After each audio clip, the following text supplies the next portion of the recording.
When you need someone to restock your party because it's low on Zima, you hire the part-time henchman. I am Jeremy. I'm Joanna. And I'm Casey, and embarrassed about the Zima reference. What? You think only old white people remember Zima? You guys used to torture us with Zima. crap for years. That was the drink of choice for like a good 3 months.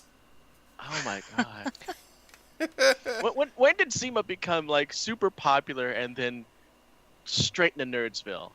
It was a short trip. I think the answer to both of that is like 1997.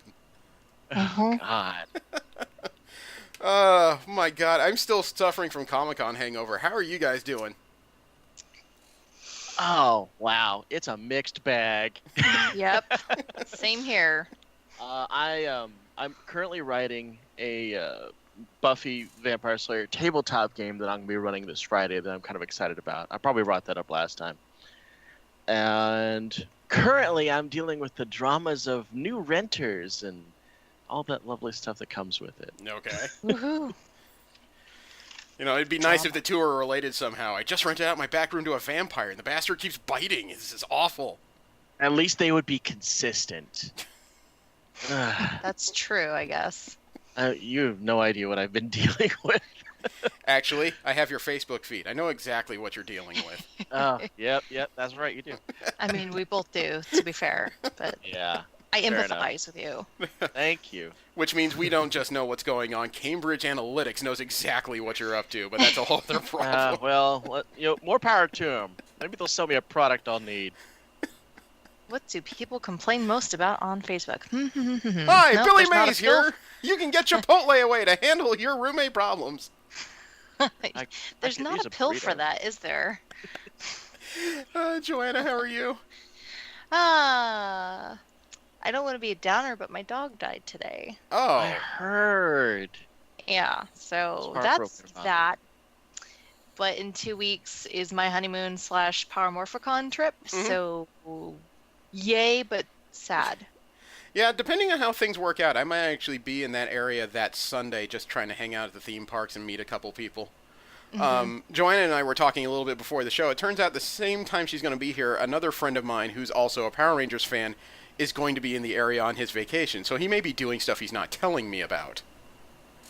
You know, but that Saturday I just found out I have to make an appearance as Mario for Cosplay Wrestling Federation business at Anime California.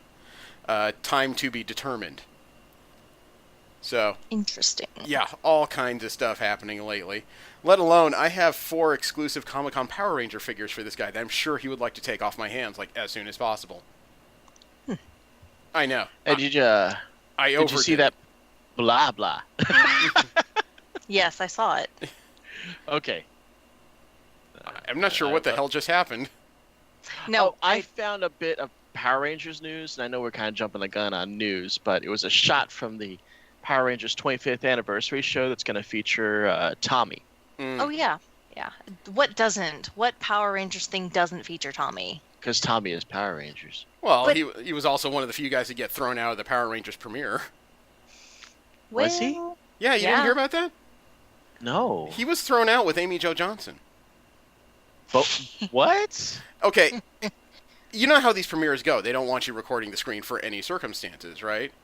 Yeah. Okay, and both Amy Jo Johnson and God, I forget, Jason David Frank were guests for the premiere of the Power Rangers film, the recent one from like 8 months ago. While they were there, they had a small cameo on screen, so Jason David Frank whips out his phone just to take a picture of himself. Security saw that, didn't give a shit who he was, and threw him out. Amy Jo Johnson protested, so they took her out with him. Oh, I think I heard about that. Yeah. See, I heard about his getting kicked out for that. I didn't hear that she also got booted. Oh, yeah, she tried to stick up on his behalf, and I'm not sure if she entirely got booted or just walked out with him in solidarity, but either way, she was out the door as well. So the whole thing, I'm sure security afterwards just kind of went, oh. Because you can't say sorry, that just admits liability for something you don't want to admit liability to. Right. I mean, it's at the end of the movie anyways. It's not like you're missing a whole lot. Yeah, but you take 2 people who are probably going to be on stage with the stars of the film just to say hi, and you remove them before the end credits. Oops. Yeah. Oops. The weird things that happen. But, oh my god. Yeah, Comic-Con was actually way more successful than I thought it would be. Good. I told Joanna this, but you'll find this funny, Casey. I got threatened to buy exclusives. What? Okay, you know how we talked about Comic-Con moved to this lottery system for exclusive buys, right? Right. I didn't win a single one going into the convention. So during preview night, I was walking by the Hasbro booth, thinking about the Magic cards that my wife had requested that I get her, and I picked up the flyer at the front of the Hasbro store. The lady who was standing right next to it, she's asking me for my confirmation, a printed proof that I won one of the lotteries. I don't even have a chance to utter the single syllable no before the guy behind her starts yelling and waving and just saying, I don't care, just get him in here, get him through. I don't care, just bring him in here, just get him in here. Come on, let's go. So there I am suddenly in line in the Hasbro booth looking down at my kids just going, I don't know why I'm here. What's going on? Why do you want my credit card? Magic card? Sure, fine, okay. What happened? Damn. You got hijacked. I did. And What's the opposite of shut up and take my money? Yeah. I mean, even though I got the robbery. I got the exact item to make my wife's weekend, and even then, I'm still like, what just happened? Nice. But that makes me think about my time at Comic-Con, which is now 8 years ago. Oh. And I remember waiting in line for Hall H, not realizing that that's a big deal, and therefore the line is huge. Oh God, I'm sitting there waiting in line because I know the rule is if you can get into Hall H, you can be in there all day. Yep. Mm-hmm. And that's what I intended to do. So I was waiting in line. I was like, fuck, I'm going to be out here all goddamn day. And then somebody just walks out randomly to the entire line going, you, points at me, here you go. And I was like, what's this? And it was a ticket to walk in when Joss Whedon had just started talking. Huh. He gave Basically, you a bathroom somebody who was pass? leaving, they got a pass, and they said, you can hand it to whoever you want. And they just randomly selected me out of the gigantic line.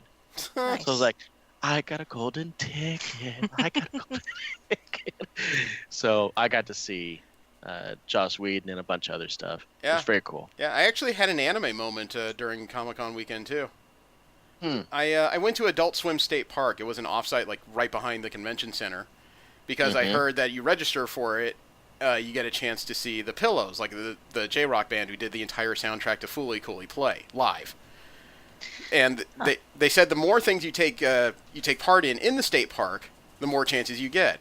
So I arrived, I think 2 hours before they close the rides, but the lines to each one is so long that by the time we get in there, they start shutting down everything.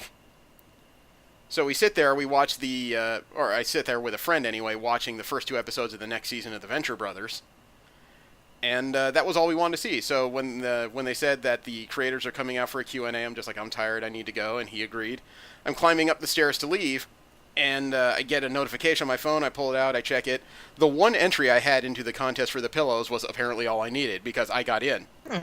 And, Sweet. Cool. Yeah, but the thing is, right when I'm about to yell with excitement is when I trip on the stairs and nearly plant my forehead onto them. God. I stuck out my Oh, free no. hand without the phone just in time. There must have been about 6 inches between me and that stair when I got it. Jeez. And everyone's staring at me, and I can hear guys on the mic going, oh, somebody's excited. It's like, oh, crap. I mean, I felt good, but I nearly had a very stupid moment all at the same time. Nice save. Yeah, it was close. The subject of this week is Volume 8 of Buffy, or Season 8, Buffy the Vampire Slayer, issues 1-4 by Dark Horse Comics. We'll get to that after the news of the week, and we'll start with Marvel comic news. We're going to talk about all the characters that are currently owned by Disney, and I guess soon to be owned by Disney, and their appearances in the comic books now and in the near future. I will preface this before we get straight into the news that I've added as much of the Comic-Con announcements as we had reasonable room for and fits within the scope of the show. So if you find stuff in here that you think is a little bit old, we just haven't had a chance to chat about it yet. Yup. Have you heard about the Typhoid Fever crossover? I have. And I wonder if that alludes to the fact that Typhoid Mary is a mutant? No. Is that what I'm getting? No, it actually alludes to a lot more than that, because Donny Cates, his name is going to appear a lot over the next few stories we do. He has written Oh, is it? No, I'm sorry. The writer is Clay McLeod Chapman. He did Edge of Venomverse. Oh, okay. He has written a crossover of Typhoid Mary and several Marvel heroes that will appear in, from what I understand, 3 different one-shots starting on October 2nd. And he appears to be repositioning Typhoid Mary to be a big player in Marvel's underworld. Editor Devin Lewis said in a press release, quote, Typhoid Mary has one of the most dangerous power sets in the Marvel Universe, and writer Clay McLeod Chapman is determined to use those powers in ways we'd never seen before. Pyrokinesis, telekinesis, and mind control. And that's all in the first scene. Wait until you see what Clay has planned and what artist Stefano Landini has done with the script for Typhoid Fever Spider-Man, unquote. It starts with a one-shot that, as you heard, is called Typhoid Fever Spider-Man, and it was just revealed later today that the other 2 one-shots will involve both the X-Men, which appears to be various members from the current teams, and Iron Fist. Really? So not only have they started developing Typhoid Mary into a bigger deal, but they're taking her outside her comfort zone as the habitual haranguer of Matt Murdock and start to put her up against other Marvel characters. Okay. This is a good turn for the character, man. She really hasn't been used that much since her short run in, I want to say it was 2002, 2003 Weapon X. Yeah, it's been a while. It has. She was a masked mutant. So she is a mutant. She actually is a mutant. She is a mutant, but she was considered a low-level telepath and telekinetic and even pyrokinetic due to her multiple personality syndrome that was fixed during her Weapon X run. What was her name when she had that full bodysuit and that mask, and like Marvel was pulling we got this mysterious mutant, no one knows who it is. I think they were using the usual Weapon X name of Agent Zero to mask her at the time. And they dropped a bunch of hints that it was Jean Grey resurrected, for the first time since the end of Grant Morrison's X-Men run, but it turned out to be a huge feint. I mean, they dropped so many hints that it was her. It was really kind of surprising to find out it was Mary underneath all that. Oh, or Psylocke. Wasn't that during that time when Psylocke got killed in the 2nd issue of Extreme X-Men? I think it was well after her resurrection from that period. Oh, okay. So I know that Psylocke was dead for a while. Yeah, but they alluded several times that it was a mutant. It was a woman with telepathic and telekinetic powers. Every once in a while, fire appeared behind her. And the few times she took off her helmet before the reveal, you saw flowing red hair. So that made everyone go one way. I mean, right. It seemed so obvious it was Jean Grey. When they showed it was Mary, I think everybody just kind of dropped their jaws. I never heard a single discussion about her until the reveal. I remember when that issue came out that my bet was on revenge. Yeah, and I figured that Marvel would just pull a fast one and pull her out of the dead. The X-Men issue, I know it does involve Jean Grey, so the two will meet eventually. Yeah. The thing is, That'd be cool. Typhoid Mary, for those that don't know, yes, she's been a long-time Daredevil villain and not much else, realistically, for most of Marvel's history. She was designed way back when by John Romita Jr., and she usually has this thing where she paints half of her face white. It signifies her split personality. It used to be that Mary herself was a decent person, but her evil personality, Typhoid Mary, was the one who did all the wicked things in her name. And I asked Romita about that at a panel that I was hosting with him, and he said that he designed her to look like his ex-wife. And I said, really? He said, yeah, it was the 80s, so I gave her big shoulder pads, the big huge hair. She was a two-faced bitch, so I painted half her face. Damn. Wow. He said that in the middle of the panel, and I didn't know where to go after that. Scathing shade. Yeah. Yeah, I laughed hard, but at the same time, it's like, okay, I can't follow that up. We're going to switch subjects right now. Other news that came out recently is that the secondary player in the Black Panther comics is going to get her own comic series now.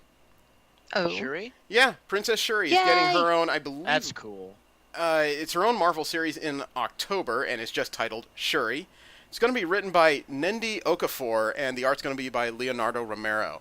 The debut issue is going to get cover variants by Carlos Pacheco, Rafael Fonteres, and Laura Martin. It apparently is an ongoing. I don't see anything in the press release about it being a limited series. Cool. I'm going to start reading that.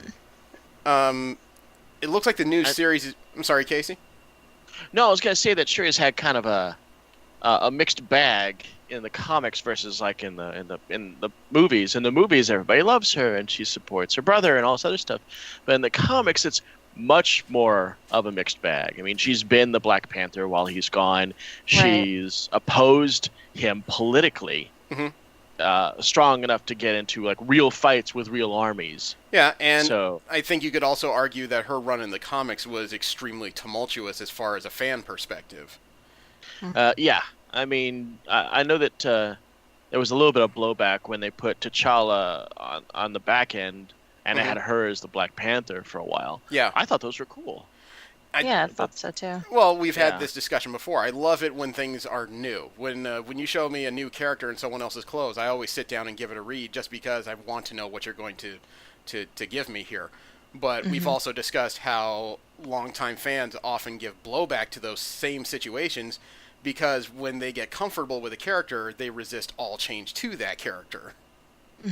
And in the case of the Black Panther, suddenly with T'Challa out and Shuri in, that's a huge change. So long-term fans tended to frown upon this.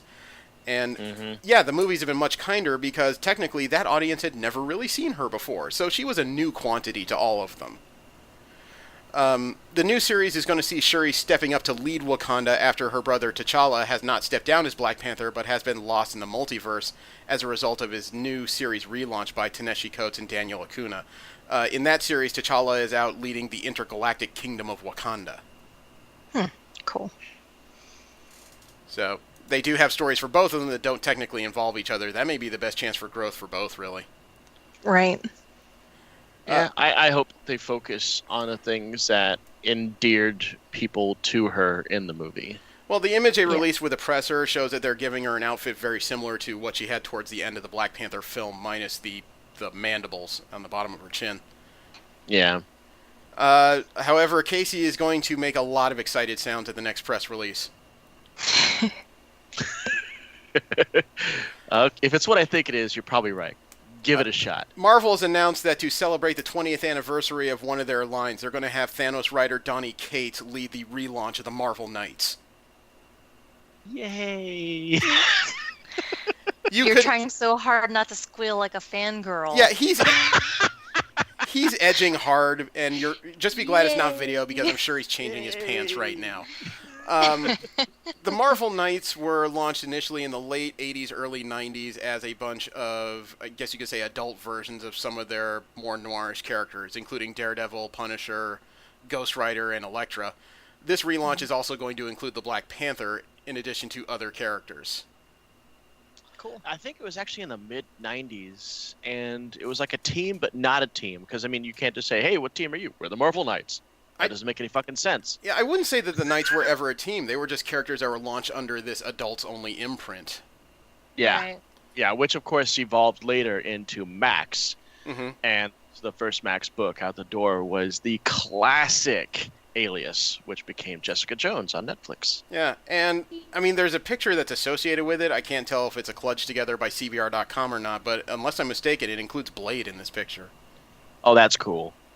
Which I've been wanting something proper to do with Blade ever since, ever since they put a pistol on his hand. I'll never forgive that artist. You know what? I thought Blade was a great add-in to both Captain Britain and MI-13 and the second volume of the Mighty Avengers. I thought he was great in that X-Men story, Curse of the Mutants, when the mutants went to war against the vampires. Yeah. Which turned Jubilee. That's how she got turned. Yeah. What? Yeah. I missed that one. That's how she became a vampire for about 6 years, I want to say. Yeah, she was just recently cured. And not only was she cured, but she got her powers back. Yay. Yeah. But Vampire Jubilee was very fun. She was okay. I was more of a fan of the old-fashioned Power Jubilee. Yeah, I could get that. But I like vampires. Well, the writer that's in charge of the Marvel Knights relaunch is also in charge of Infinity Wars, and he is stating that the event will have major ramifications. He said so during a panel at San Diego Comic-Con, and despite not writing the series, Cates promised that the event will have big outcomes for the Marvel Universe. He said that the writer, Jerry Dugan, quote, his intention for the story will be immediately apparent. It's been extremely shrouded for right now, and there's good reason for that. We don't call a book Infinity Wars lightly. This is a big, big event, so as far as ramifications are concerned, hang on, unquote. Kate's also revealed one concept for their warped characters, their mashup of two different characters as a result of this event, that was not approved by Marvel, and I think I understand why. The mashup's name is called Deadbolt. I can't tell if that means you understood why they wouldn't do this or not. I'm running a blank. Okay, Deadbolt is a mashup of Deadpool, the merc with a mouth, Right, and got that. and Black Bolt, the character that can never be allowed to speak.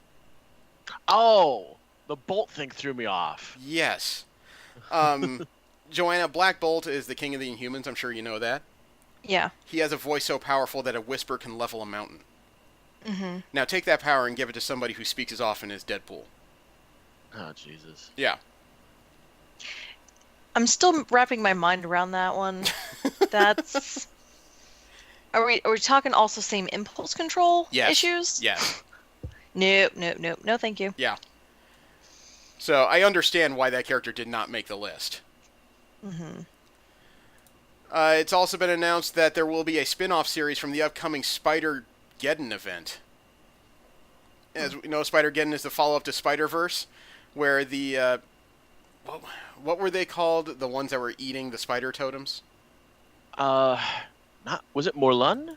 Morlun is the name of one of the characters. The Inheritors. Right. The Inheritors eat the spider totems. That sounds right. Well, it turns out that the spiders are going to get something in the form of a strike team because they're calling the spin-off a 3-issue limited called Spider Force. It's going to involve Scarlet Spider Kane, Jessica Drew, the Spider-Woman.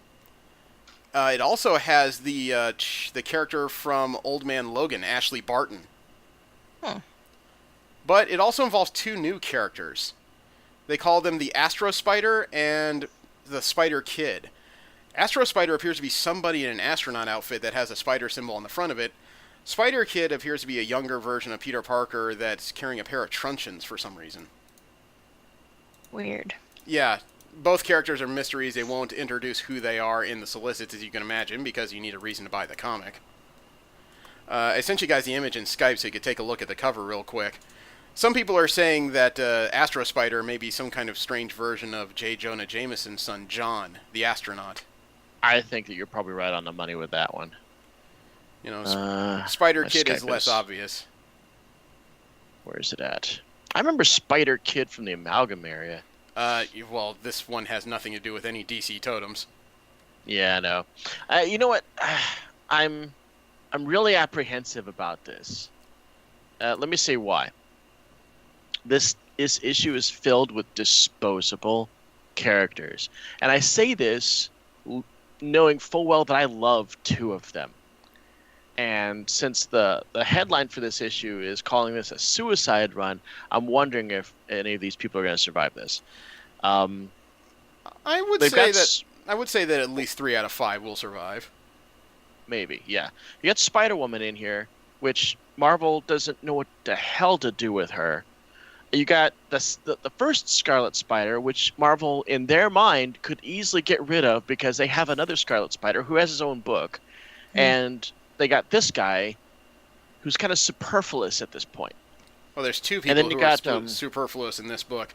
But but to finish my story, you've also got Old Man Logan, Spider-Girl in the background, who's treacherous as fuck. Yeah, and I would argue that Marvel did know what to do with Spider-Woman. Her book with Dennis Hopeless was really good. Unfortunately, people just weren't buying. I bought it. I wanted her to do more, and goddamn, I really wanted her to be in a better costume. I bought the run. I thoroughly enjoyed the series. I bought the run. I was emotionally invested. I like Porcupine.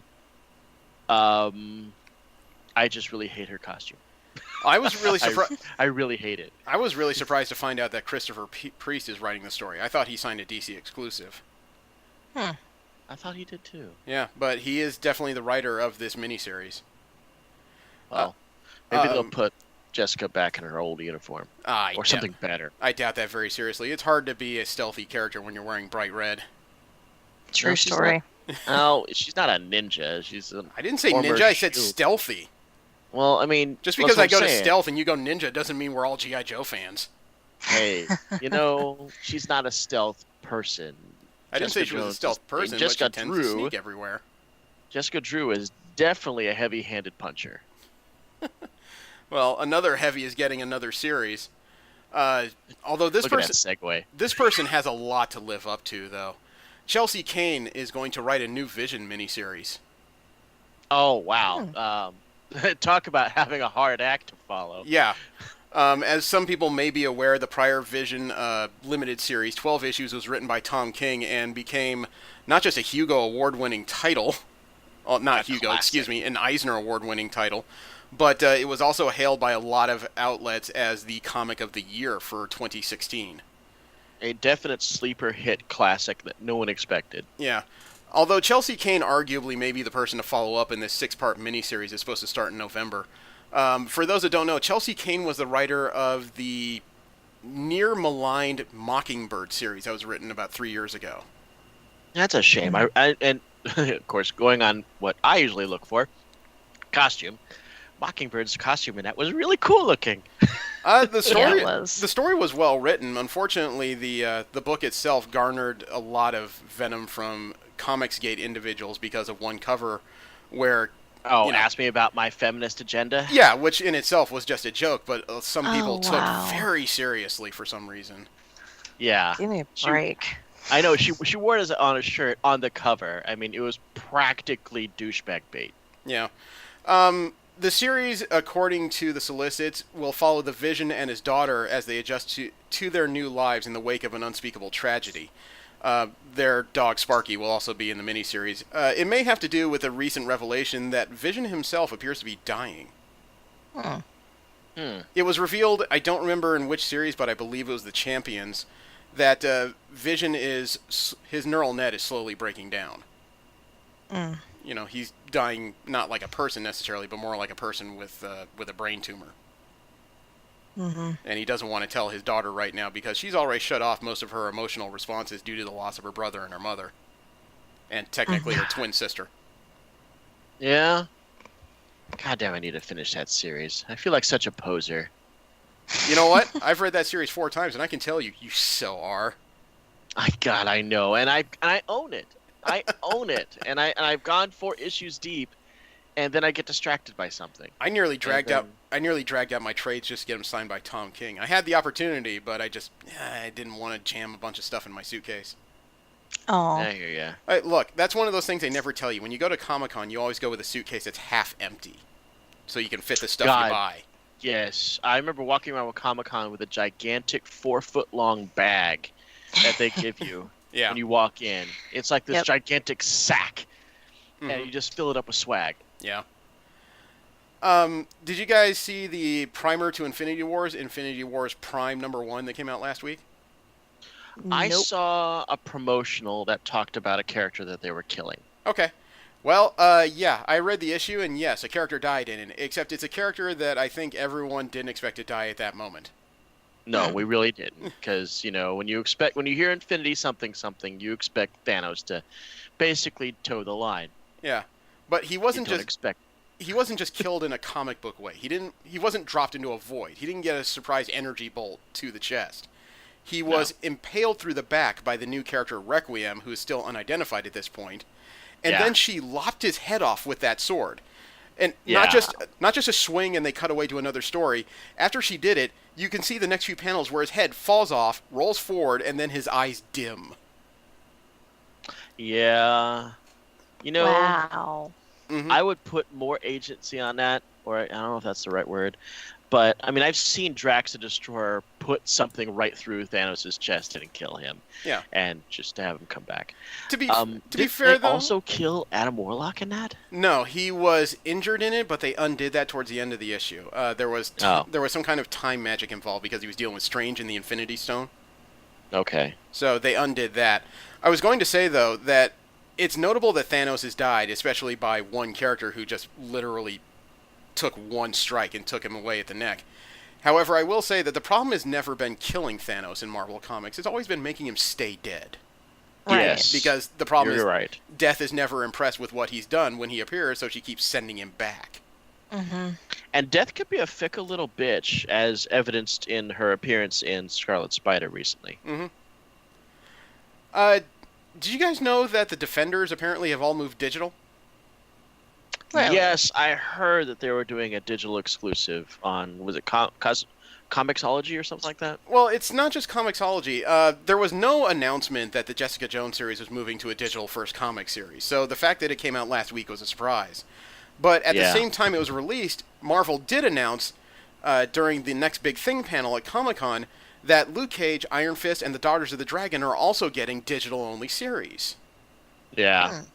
You know, they just surprised everybody, realistically, because we knew Jessica Jones was continuing after Brian Bendis left Marvel, but we didn't know how, and all of a sudden this was just kind of dropped on us. The follow-up that the other Defenders are also going the same way was just a bigger surprise, really. You know, I'm still in the throes of Luke Cage because unlike some people that just power through Netflix things, I kind of spaced it out. And I just got a chance to watch episode 10 a couple of days ago when I realized that episode 10 really should just be called Power Man and Iron Fist.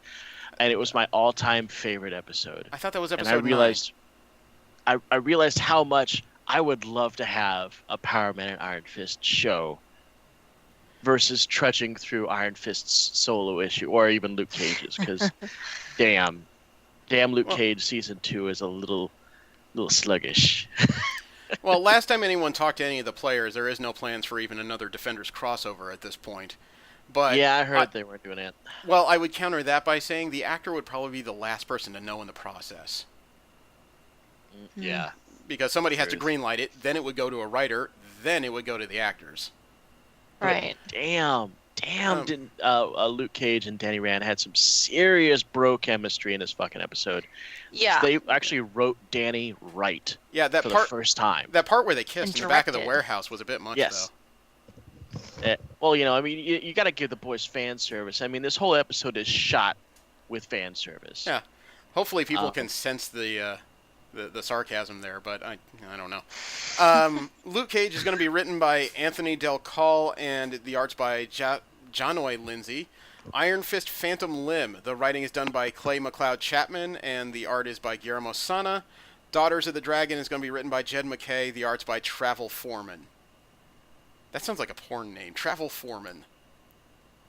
I've noticed that in the Luke Cage series that the women that comprise Daughters of the Dragon are represented by their colors in the show. Oh, yeah. Like, yeah, with Misty Knight in her trademark red and black and Colleen in her all white. I thought that was really cool. Yeah. Well, most of the characters in those shows are subtly hinted to by the regular color schemes. X-Men Black. Finally, some information about that came out during Comic-Con.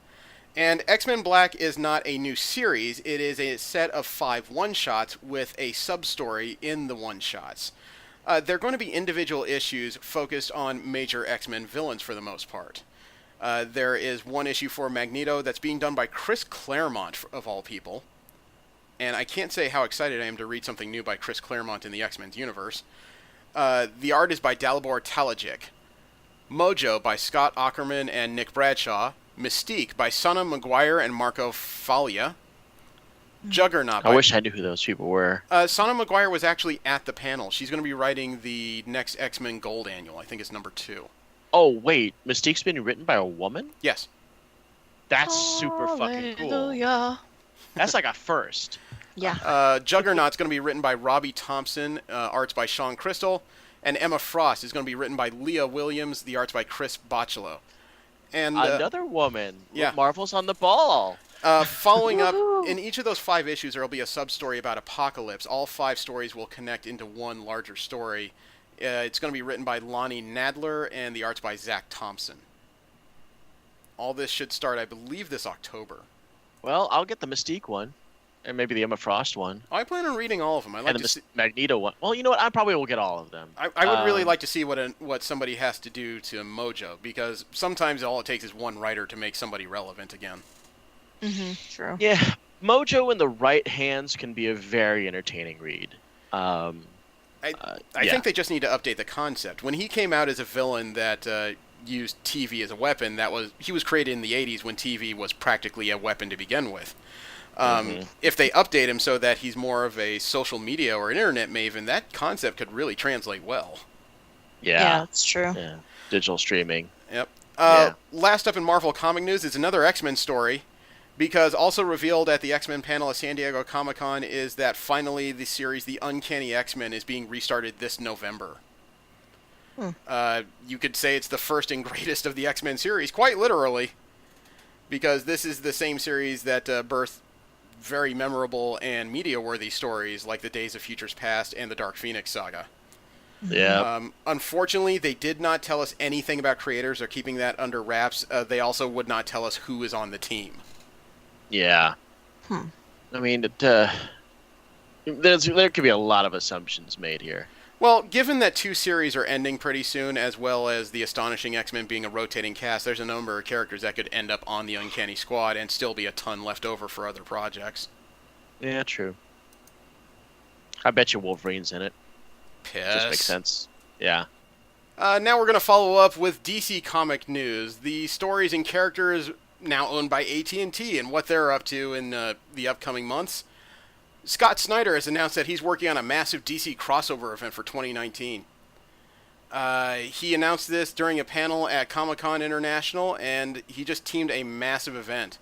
He said, quote, "Everything is coming back. We want to pay it forward. The Omega Titans, Barbados, the Forge, it's all coming back. Everything you read, our goal is to reward. All of it culminates in a year in like a metal event." I don't know if I'm supposed to be saying that, but I'm saying it, unquote. Now that I've read that quote, I know he's talking about the last few major events, but did people forget that he wrote the last few major events? Like all of them? I did. I totally spaced. So is that like honoring people who have read the last couple of years of DC Comics, or is he just honoring writing his own stories? He's probably doing both, but he's probably also tooting his own horn for credibility. Maybe a little bit. I mean, I know we read No Surrender and weren't wild about it. I read Metal, and I was less wild about it. I skipped over Metal because people I trusted didn't like it. Oh, dude. I read it, and I talked about each issue with a group of friends, like, weekly. You know, we spent the time to read it slowly and break it all down, and by the end, I'm quite sure he was high.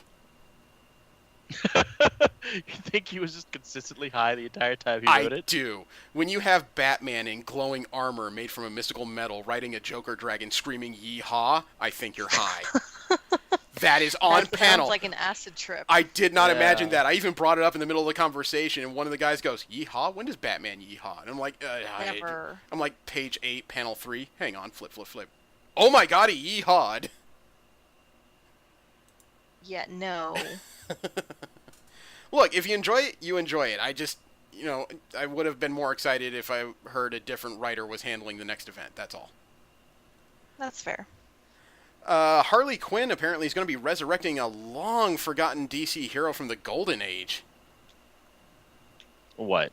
Harley Quinn issue 51 will involve the time-tossed hero from World War II called Captain Triumph. Never heard of it. He's a Golden Age World War II hero from DC's history. This is in the solicits for the issue on sale October 3rd. It's going to be written by Sam Humphries. The art's by Sammy Basri. Apparently, Still running blanks. Yeah. Apparently, in Harley Quinn 50, Harley Quinn will accidentally break DC continuity, and that will cause her to come face to face with Captain Triumph. Captain Triumph debuted in Crack Comics back in issue number 27. His real name is Lance Gallant. Oh God, we've got Golden Age tropes going here. Oh my God, where's the Red Bee when you need him? He was a U.S. Army Air Corps member who enlisted along with his twin brother when the United States was drawn to World War II. His brother Michael went on to become a pilot who perished when the hangar he was landing in blew up. The injuries would kill Michael, leading Lance to swear that he would find and punish the kinds of evildoers who dispatched his twin. Then Lance's prayers were heard by the Fates, the Fates from mythology, and they imbued him with the power to fuse with the spirit of his brother by touching a T-shaped birthmark on his wrist, and that made him Captain Triumph. Oh boy. Huh. Almost feels I have like so many questions. If that was an animated series, that would be him touching the birthmark. I call upon the powers of my brother! Wonder Twins power activate? Wait, no. Apparently Triumph will be in issues 51 and 52 of Harley Quinn. My question is she actually going to resurrect him, or are they just resurrecting the character in name to bring into the story. She apparently breaks continuity, so she comes face to face with Captain Triumph. Huh. So I don't quite know how that's going to go, and part of me wants to read it just to see what DC does with this Golden Age hero. I'm very curious now. Me too. Well, that's two. A new writer, Liam Sharp, is going to be handling Hal Jordan and the Green Lantern relaunches. Liam Sharp is going to launch The Green Lantern. It's a new series that's supposed to explore the hero's role as a space cop. I'm sorry. Liam Sharp is the artist. The writer is Grant Morrison. Yes. I was going to say, wait a second. That doesn't align with my info. My intelligence says otherwise. According to Morrison's interview with IGN, he said, quote, "Instead of the big epic 12-part stories, we're focusing down on the everyday life as a space cop. Basically, it's no more apocalypse-ending storylines. The basic concept is that Hal Jordan is like a space cop that patrols a sector of the universe where anything can happen. We've made it more like a police procedural," unquote. Well, Liam Sharp seems like a decent artist. You definitely can do detail. Well, Sharp described the character as a loner and a drifter, and he also said to that end, we shouldn't expect to see guest appearances by Jon Stewart, Guy Gardner, Kyle Rayner, Simon Boz, or Jessica Cruz. Well, I will wait and see what comes up with. You know, that seems like an interesting pedigree. I run very hot and cold on Grant Morrison's writing. I think he understands concepts very well, but once he gets past about 2 years' worth of work on a series, he starts to kind of get dragged into his own mythos. Well, I mean, he was the author of the Leather X-Men, wasn't he? Yeah, I don't think that was the greatest concept, but he found the cracks in it to really bring the X-Men into the modern day. I give him full credit for that. Yeah, he did some nice things on it. I don't like what he did with the Zorn Magneto thing. Yeah. Because that hole got so damn deep that Marvel had to write it practically away. I didn't mind that. I was actually more upset that they did write it away. However, I will say that Morrison is also the writer of things like Infinite Crisis, which to me were pretty big, muddled, jarring messes. Yeah. Well, all the crises were all kind of screwy, and Identity Crisis was triggering. Well, Tom King, the writer of the Batman series, has announced the return of the Hush costume. On who? On Batman. His Hush-era costume is coming back, the gray with a black bat symbol. I thought you were talking about Hush himself. No, the costume he wore during that era from the Jim Lee storyline, that costume is coming back. Tom King briefly explained during Comic-Con International that he's going back to the costume because he no longer wants to wear the costume he wore when he was with Catwoman. So he's taking a step backwards and wearing an older costume, which feels both right and wrong. I mean, for him to want to change clothes now that his relationships have crashed, I would understand that he would want to do that. But to step backwards into an older costume that would arguably be less armored and armed seems a little odd to me. Yeah, it doesn't make sense.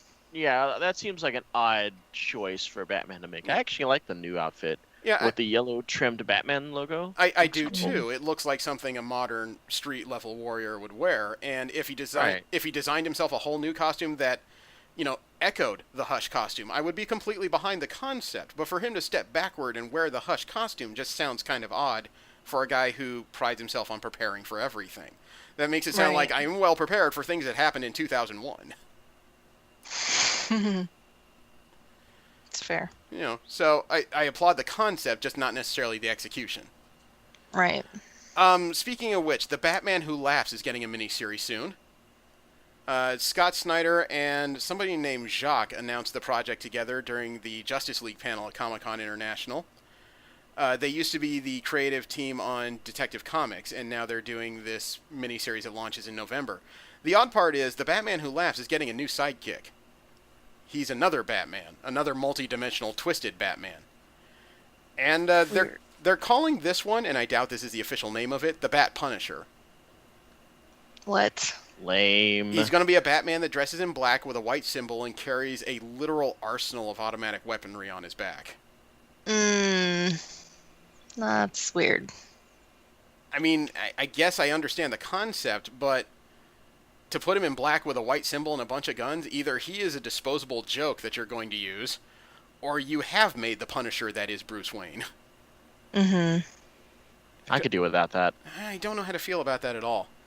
But then again, I'm not wild on the concept of the Batman Who Laughs, only because that character was beat into my brain as a result of Dark Knight's Metal, and by the time it was over, I just wanted him gone. Yeah, I don't know. I'm not really thrilled about it. But then again, I just can't get excited about this at all. I've got nothing. Well, I got nothing. The concept of the Batman Who Laughs is terrifying. A Bruce Wayne that has the Joker's instincts and impulse control is a very scary thing. But when he's what's front and center in almost every issue of your miniseries, it gets old fast. Right. There is a miniseries, or I guess you could say a mini crossover brewing between Justice League Dark and Wonder Woman, where they're going to explore Wonder Woman's mystical connections that were hinted at during the No Surrender or No Justice event. They're calling this the Witching Hour, and what they're going to discover is that Diana is accidentally a reposit for the powers of Hecate. Okay. I assume that's a new character in DC, and I don't know if that has anything to do with a character in fiction and in mythology. But she stored her powers inside Wonder Woman, and she's coming to reclaim it, which also causes Wonder Woman to, I guess you could say, develop a dark streak of her own. The power starts to corrupt her as it's being drawn out of her. I like the concept, I must say that. It's an interesting way to change the story on Wonder Woman without retconning the character for I don't know how many times now. Right, yeah. We'll see about the execution of it, though. Therein lies where the crux is, I would say. I agree with that. DC's co-publisher Dan Didio announced that they have big plans for one of their newer characters, Sideways.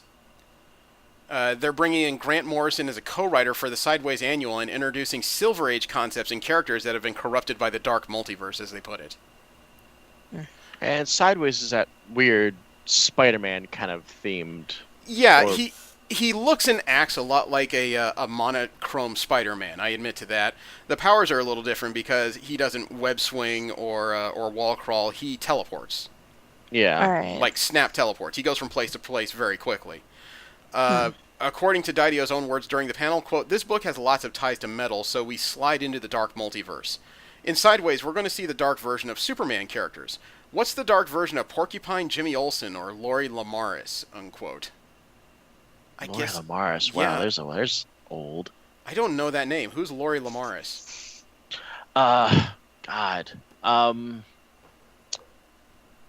Seriously, Golden Age stuff. I'm trying to figure out who she was. She was a support character. Hold on, I gotta actually look this up. Didio also promised during the panel appearances by Superbrain Lois Lane and other Silver Age ideas that have been corrupted. Okay, Lori Lamaris. Oh, that's right. She was the mermaid. Oh, okay. Yeah. DC had like Atlanteans, and they had like mermaids that were kind of like Atlanteans, and she was the mermaid that was like a love interest for Superman for a while. Okay. I gotta give him credit, though. I know Sideways has struggled in sales and with reviewers, but this is a good way to cross him over with DC characters without getting him too far mired into their continuity, if necessary. If this particular run doesn't work out, it'd be an easy way to exit Sideways from their universe without too much of a hullabaloo. Right. So, this could be win-win for DC overall. Either it works and they got a great new character, or it doesn't work and he has a quiet exit. Yeah. Mr. Miracle, the current miniseries being written by Tom King, it has a delay going on. Number 11's been pushed back to August 29th, and this is supposed to be the penultimate issue before the end of the series. There really is no reason given for it. Number 10 was scheduled for August 1st and 12 on October 10th. So this wouldn't affect the run of the overall series by this delay. Also, unfortunately, Justice League Odyssey's been pushed back again. It was originally... Well, this is the 5-man team that's supposed to explore the new Ghost sector that came out of the No Justice event. And this is the one I'm the most curious about because it has one of my favorite current working artists on it, Stepan Sejic. We know it was delayed originally because of some kind of production problem, according to Sedgwick, although he didn't elaborate on what that particularly meant. Issue 1 was originally supposed to come out July 11th. Now it's coming out September 27th. Issues 2 and 3 are now scheduled for October 24th and November 24th. So this is a huge delay. I don't know what they did, but they definitely broke something. Probably art. I'm willing to bet it's art.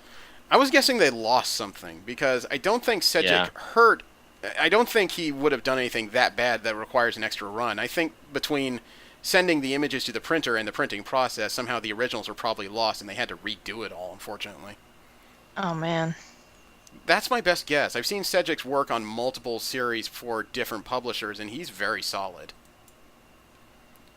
Last up in DC comic news, it could be that the Legion of Superheroes finally has a straight continuity in DC.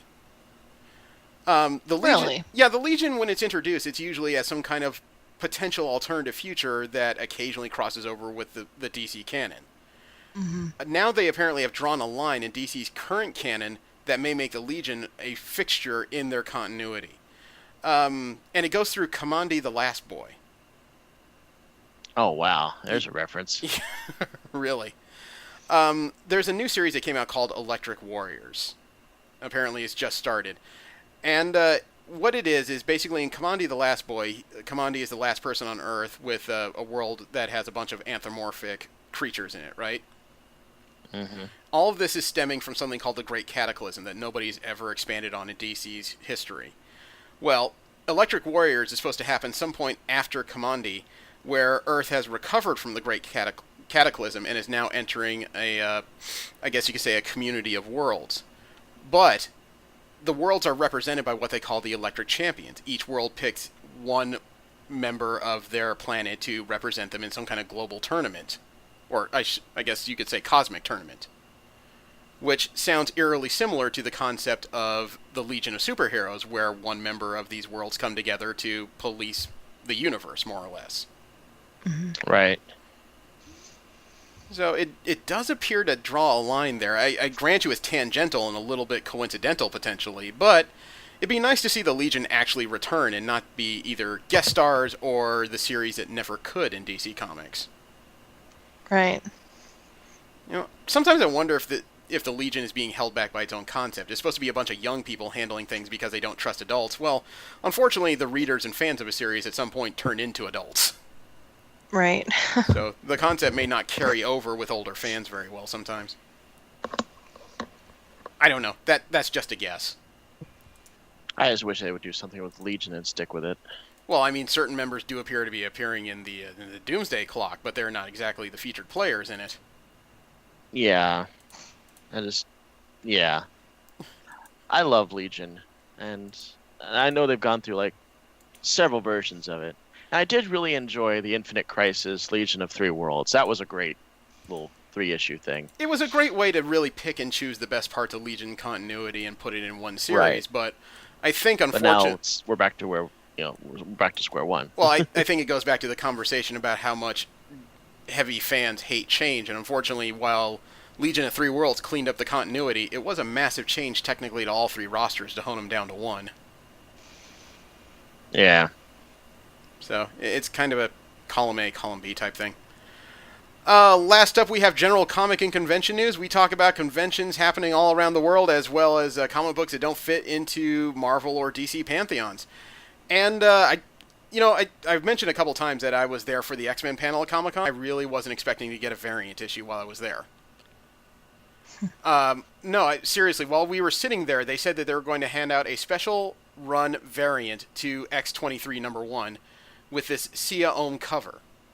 And they weren't selling it in any stores. They weren't retailing it out anywhere. Only the people in the panel got copies of that issue. Neat. Yeah. And so I have it right now, and I plan on getting it signed by the entire cast, as well as eventually the artist for the variant cover, who it turns out was at Comic-Con. But cool. I like to go by Celestial Comics. You know, they'll take your stuff, they'll get it signed, and they're CGC rated, so when they witness it, you can get the whole thing rated by CGC and yellow carded, officially. That's super cool. So I'm gonna That is cool. I'm gonna go through them. Would you like to see what the cover looked like? Because it actually copied an infamous moment in Wolverine history. Yeah.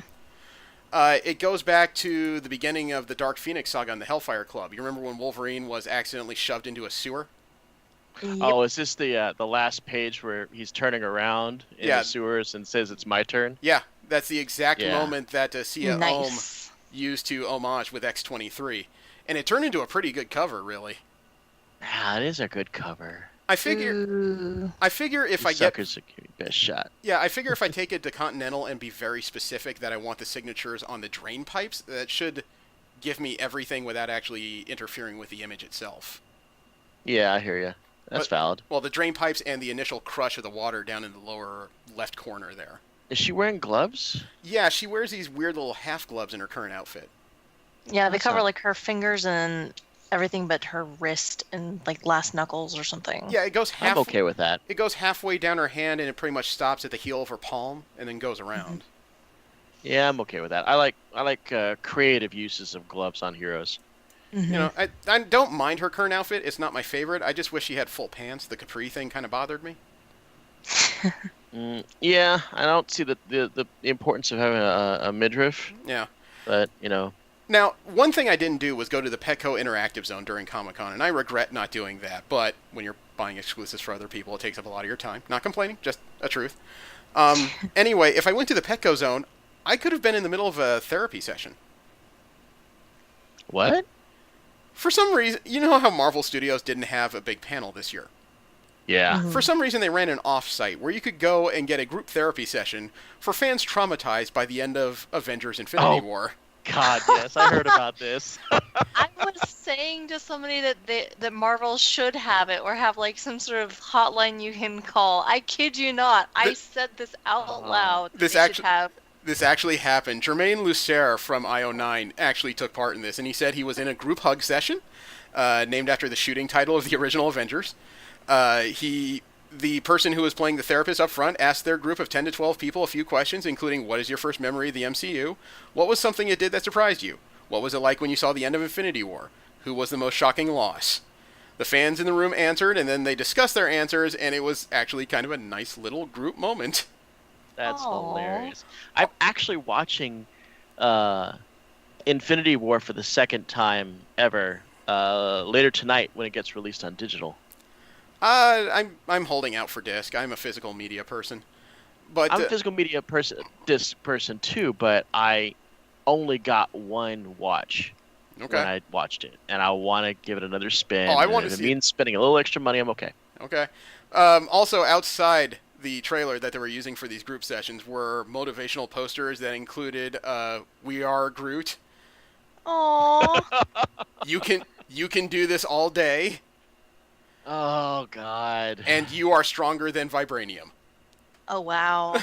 Also, I need these posters. Also, there was a giant, I guess you could say, mural that had the upper half of the Hulk with big 3D green arms that could come out and encircle you, and you could take pictures in them. I need to see videos of all this. Would you like a link to the article real quick on IO9? Because I think this was a brilliant way to advertise the film without advertising the film, really. Right. So you can take a look and flip through that. It was very cute, and I'm really sorry I didn't take part in it. Oh, that's very cute. I like it. Comic-Con Revolution has announced the first guest for its March 2nd and 3rd convention in Palm Beach, Florida, this coming 2019. Their first official guests are Amanda Connor, Jimmy Palmiotti, and Fabian Nizia. Ooh, I like him. This is going to happen at the Palm Beach County Convention Center March 2nd and 3rd. Tickets went on sale this past week.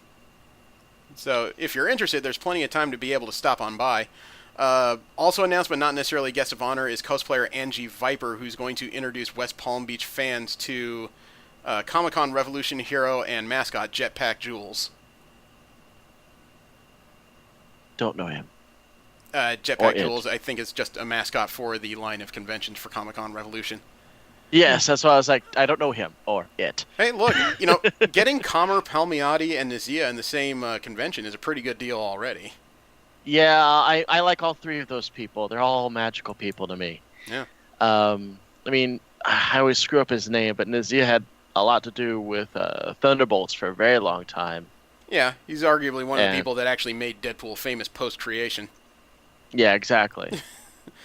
Who wrote Circle Chase? I don't know what Circle Chase is. Circle Chase was Deadpool's first limited series. I do That not. was the one that God. I do not you know. know? I admit that was during a period where I was both low on money and uninterested in what Marvel was doing with itself. Yeah, it was the one that introduced was it Slayback and Black Box and Majuro was doing the art. Yeah. The guy that did I know what you're talking about. Like I said, wasn't a period I was happy with, and I was busy with other things at that time. God. You know, we live in an era where what's old is new again, right? Everybody is trying to recreate older characters into a modern image. Yes. Dynamite Comics I'm okay with it. Okay, Dynamite Comics has decided to take a shot of their own by remaking 80s Hallmark icon Rainbow Bright. Hey, you know Interesting. what? Hey, if it's it cool, helps it's little cool. girls and it gives them something, I say cool. Yeah. You know, I'm not about to shit on that. I keep saying the same thing and stuff like this. It's all in the execution. If it's cool, it's cool. Yeah. It's gonna Right. it's gonna be written by Jeremy Whiteley. The art's by Brittany Williams. It's the latest addition to Dynamite Entertainment's line of kid-friendly comics. Yeah. They also redid a line of Xena comics. They're up to 6 now. Yeah. According to the writer of it, Jeremy Whiteley, he said, quote, Rainbow Bright captured the imagination of kids born in the 80s, like myself, as a fantasy heroine who could change the world not just through magic, but through kindness. She's a symbol of what can happen when we all work together and fight back against the shadows that want to drain all the color from the world, unquote. You know, I'm gonna try to stick on message with this one, but I recently had my eyes opened on a situation. I was reading a piece about magical girls, the concept of magical girls in Japan, and a recent trend of adult-themed magical girl shows where, you know, the magical girls get murdered Mhm. a lot. Mhm. And the person writing the article was talking about how the trend damaged what the concept of magical girls did for girls. You know, allowing them to, you know, embrace feminine ideals and feminine identities and still feel strong and positive and all these things. It's like, wow, it's actually a big message behind just the idea of, you know, Sailor Moon and all the others. So it really opened my eyes and buried some of the cynical parts of me that dislike sugar stuff like that just because I'm a man and we don't do this kind of thing. You know, But I was going to say, well, finish your thought. well, what I'm saying is that I'm not as quick to downplay these things that are coming back or that have messages that are positive like that. And you know, if Rainbow Bright wants to come back and make little girls feel good about themselves, you know, fuck it. That's cool. Let's do that. You know what? I'm going to say two things. One, I watched Sailor Moon back in the day, and I remember all the books that wrote that this was basically written to little girls and old men. So, I don't mind when things are changed a bit, simply because things like Sailor Moon and the concept of magical girls, I know who they were intended for, but I know who they ended up latching onto by accident. Right. Well, yeah, I mean, So- there's that, but I mean, the majority of the audience is obviously Right. You know, the concept of magical girls itself is not bad. It's just the corruption of it is the horrible thing. that's Right.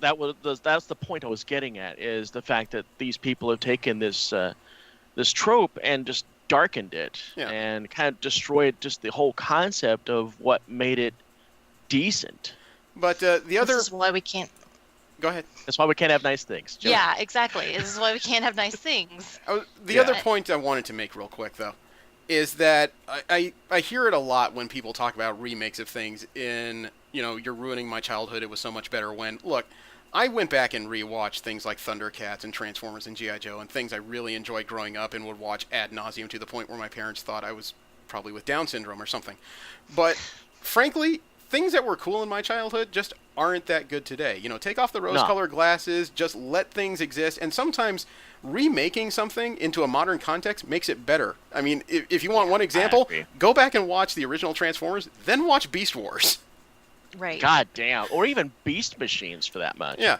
And Beast Machines is where I got reintroduced and to Transformers. To just put a pin in this before we move on, you remember how Rainbow Bright was when she was created? She was almost dwarfish, right?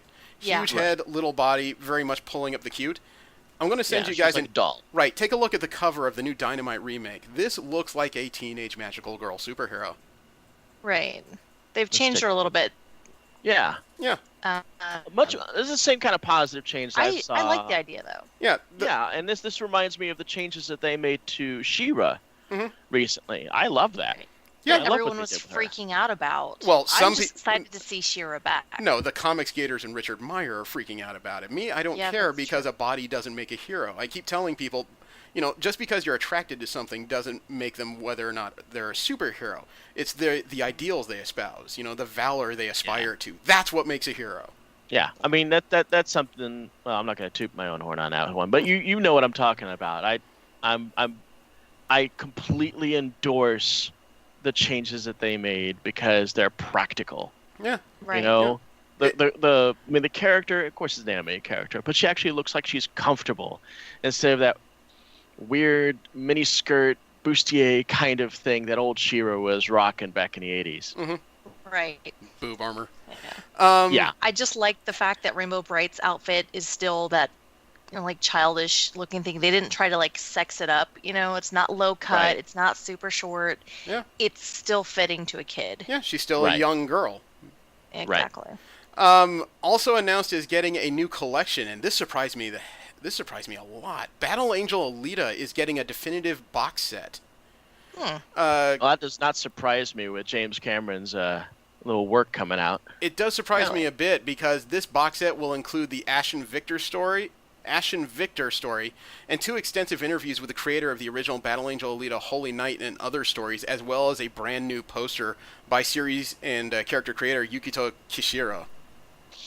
You know, I need to go back and get back into reading that because I think I went through like 3 of the big, thick volumes before I got distracted. And this was way back in the 90s. Yeah, actually, there's even more to it because originally there was 12 volumes, if I remember correctly, 12 or 13.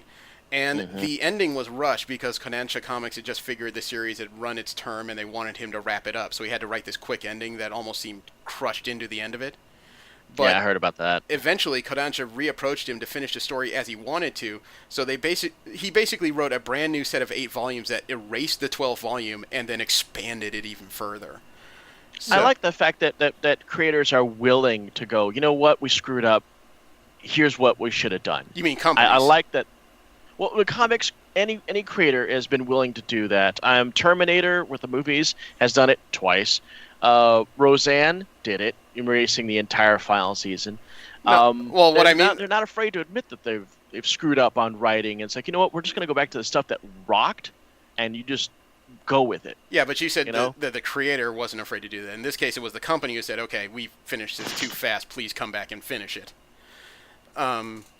But the whole box set, though, if you're a really big fan, it's going to set you back. This is going to cost $180 retail. Ow. Yikes. It's being released November of 2018. And if I understand it correctly, this deluxe box set will be the entire series sans the rushed ending. Basically, it's going to be the entirety of the way the writer originally laid it out, including the new volumes. I'd be intrigued to read that. I imagine it would take a while.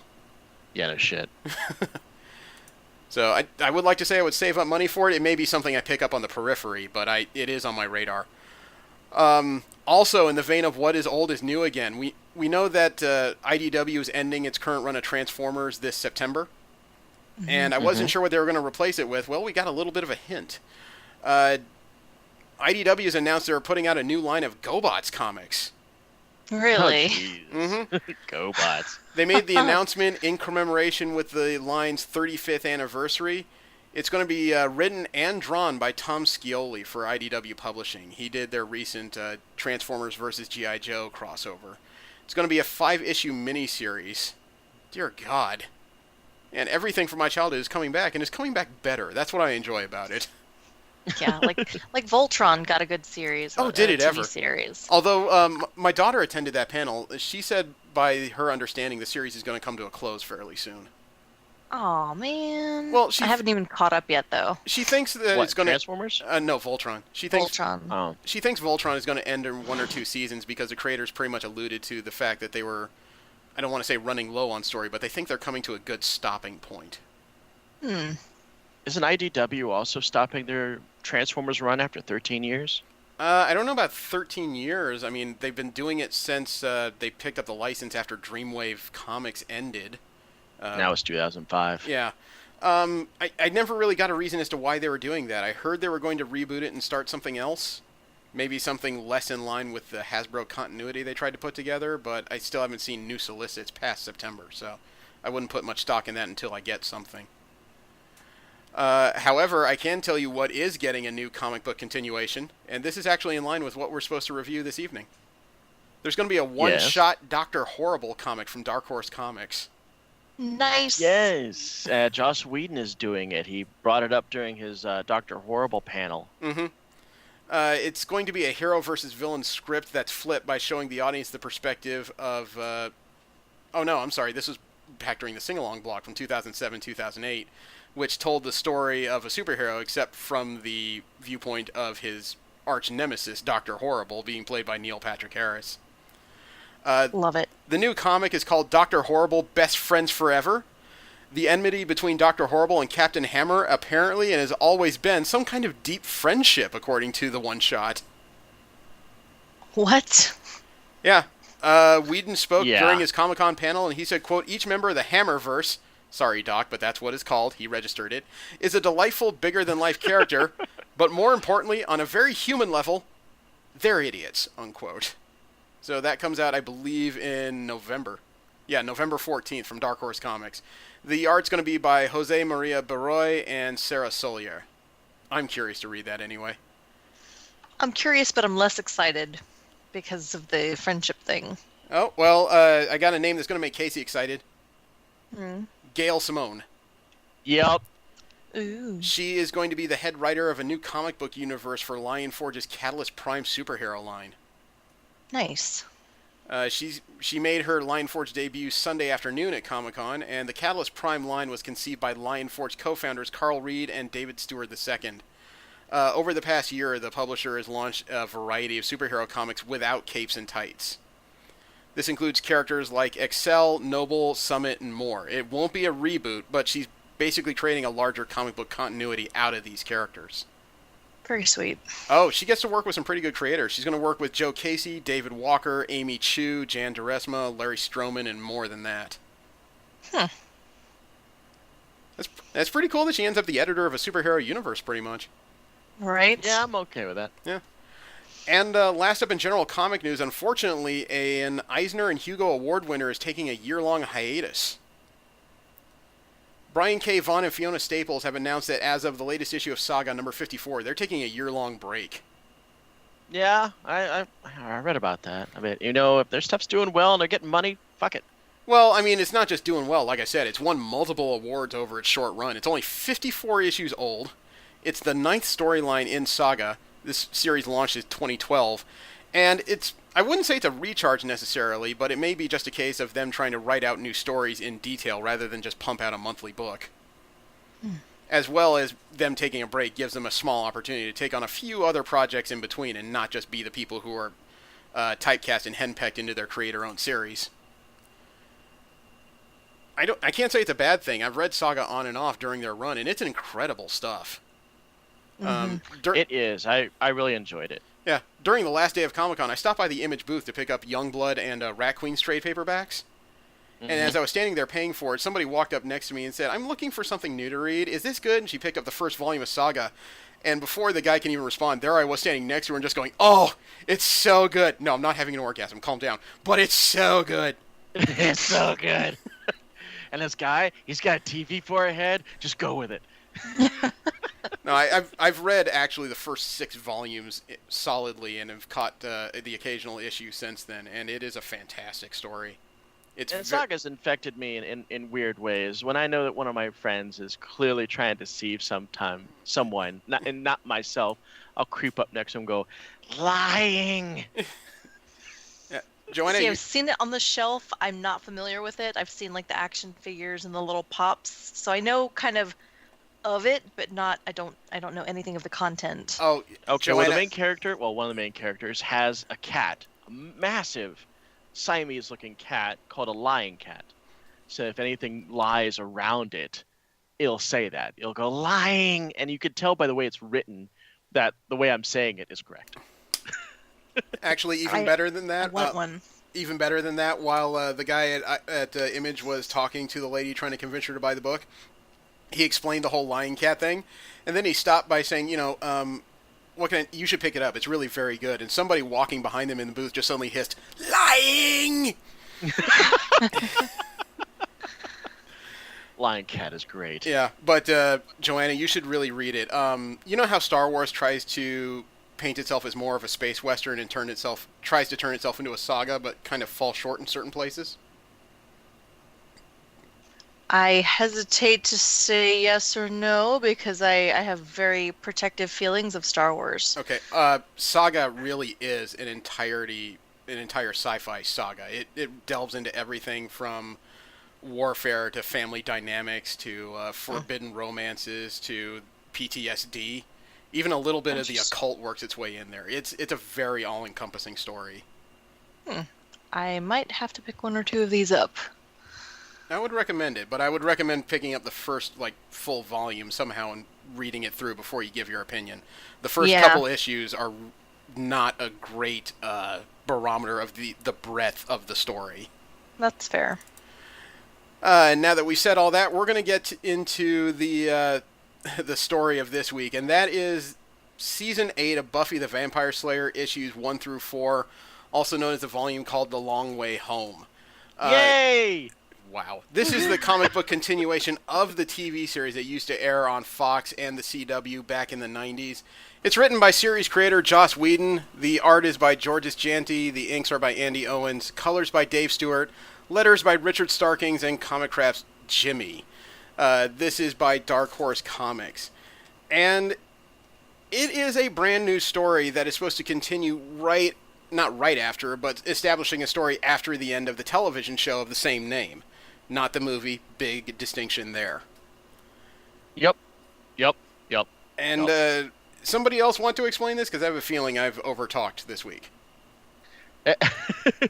Okay, so Buffy the Vampire Slayer Season 8 is pretty much exactly what it sounds like. It's a brand new season dealing with the Slayer and how she adjusts to life outside of the destruction of Sunnydale.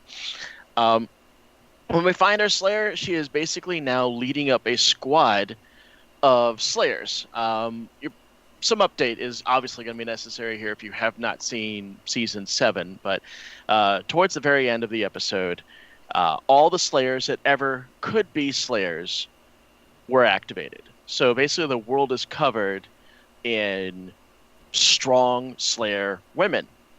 Buffy has gotten together a squad of these, or a majority of the ones that she can collect, and has gone off to Scotland, where she is actually doing missions, headed up all Nick Fury-like with Xander.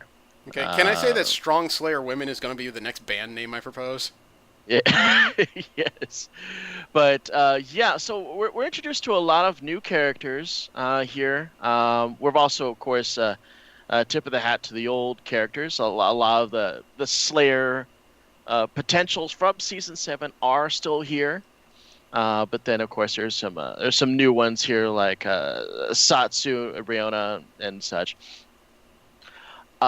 In the first issue, it's all action. You know, the Slayer and her Slayer squad are hunting down these gigantic freaking demons. And they discover... one of the cultists involved with this demon has a special symbol on his chest. It's basically a line, a curve over the line, and a star next to it. So, you know, they get that this symbol will carry this entire storyline. Because we're really just dealing with the first 4 issues of season 8. The entire season 8 is all about this symbol and Buffy trying to figure out what's this all about. And towards the very end of the 4 issues that we're going to be looking at here, we finally get an idea of what this is about. But we have a lot to cover here. So here we go. Issue 1. We've got what is probably the vestigial remains of the initiative. Of course, I have to say this. If you're listening to this, I'm going to be dropping a lot of stuff that only probably people that watch Buffy the Vampire Slayer would really understand. Which means you're going to have to slow down and explain that shite. Yeah, I'm going to try to explain it the best I can. Joanna, okay. you can step in here as well. You probably know more about this than I do, frankly. Hi, I'm back. Oh, all right. Okay, so she apparently tuned Casey completely out. That's rare.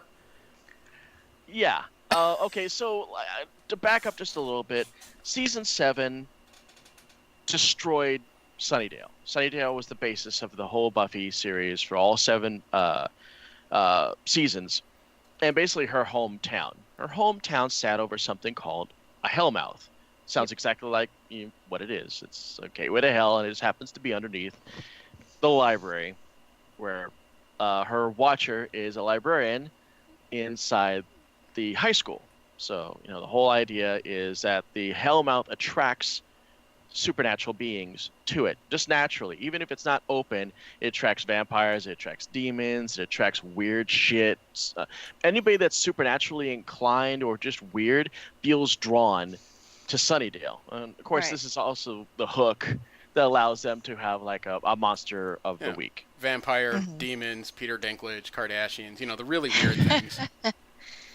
So in the end of Season 7, the very last season, we see basically the gang destroys the Hellmouth, or basically they go inside the Hellmouth and destroy it from within. This causes the entire town to implode and turn into a gigantic crater. And that's where we're left. And that's the reason why Buffy and her whole squad have kind of left the United States. I mean, they kind of cratered a town. You probably best leave. And then ends up in Scotland, which is where we find her now. There is a military organization, a U.S. military organization called the Initiative, which focuses on supernatural beings. They are kind of the almost the bad guys, semi-antagonists in the background of these issues. You'll see a general that was formerly of the Initiative trying to track down antagonists, I guess is the best way to put it, of the Slayer. Because their whole goal here is really to battle the Slayer. I don't know if antagonist is the right word. He's trying to find weapons against them. Yes, and in doing so, he picks up somebody who is actually still in the crater of Sunnydale. They basically go like 100 yards below the crater, and they find something there. And it does something horrible to their squad, but they still are able to collect them. At the end of the issue, we find out that this someone is, I'm getting ahead of myself. There's a lot of exposition to cover here. Well, according to the panels, they sent one guy down to that crater, and he was okay, but he wouldn't really explain what happened until he stopped screaming. Right. Because he found 2 individuals down there. The first one, they keep a mystery until the end of the second issue of this story. But the second one, they're more than eager to reveal.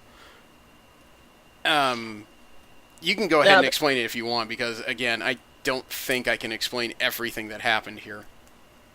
Well, the only thing I missed out is that it's revealed that Dawn, something magical has occurred to Buffy's little sister Dawn, and has made her what I think is probably about a 40-foot tall giant who lives in the bottom cellar of this castle. I would guess closer to 60, 70, frankly, if you compare the scenes where Buffy's walking around her on the stairs. So basically, what had happened is Dawn had dated and done some dirty deeds with a demon called a Thrice-Wise. And in doing so, it magically jacked with her. So she's in this transformative state where she, well, in this particular case, is growing. What is a Thrice-Wise? Because it sounds like somebody who hits every orifice during a sexual encounter. A Thrice-Wise is well, it's a demon. Clearly, it's a demon. Mm-hmm. This Thrice-Wise name is Kenny. So, I got that, but what is a Thrice-Wise in general? That sounds like way too specific of a name. You're never gonna know. It's one of those things where it's said offhand. You never really get a chance to see it. It's kind of like saying, "What's a nerf herder?" No one knows what the fuck a nerf herder is. It's just something you accept and move on. Okay. In this case, Kenny didn't say he was a Thrice-Wise.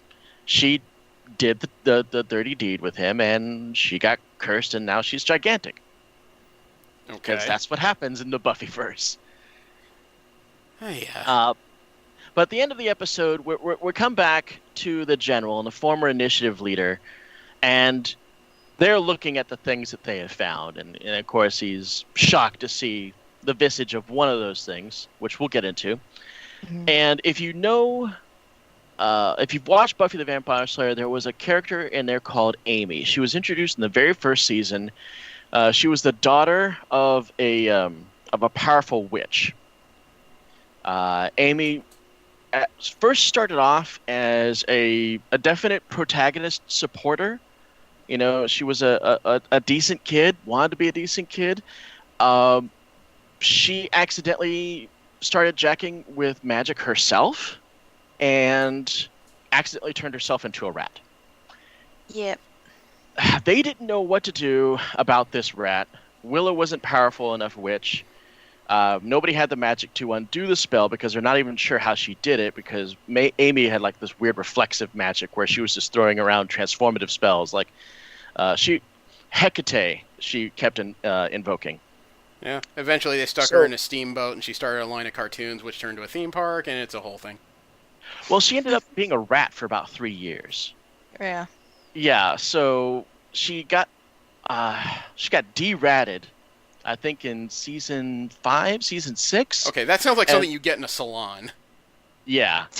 But when she came back, she kind of became this parable for addiction. Because she was a powerful witch, and at that time, Willow was trying to wean herself off of magic because it was a corrupting influence on her. But right. Amy's like, well, party with me, let's get toked up. No, I can't do that. I'm trying to get away from magic. And then she would throw her own magic at Willow, just basically giving her like a serious high. She was a bad influence. Mm-hmm. So the gang kind of shunned Amy. And we never really saw her again. And now in this final page, we find out that Amy was, in fact, in Sunnydale, did not manage to escape, and was still in the crater when these people found her, and that's what we have on the last page. You know, I had a couple of hiccups in the first issue. Yeah, one is that I enjoyed the show as a casual fan, but deep into it, I was not. So I had a little trouble recalling why certain reveals were important, period.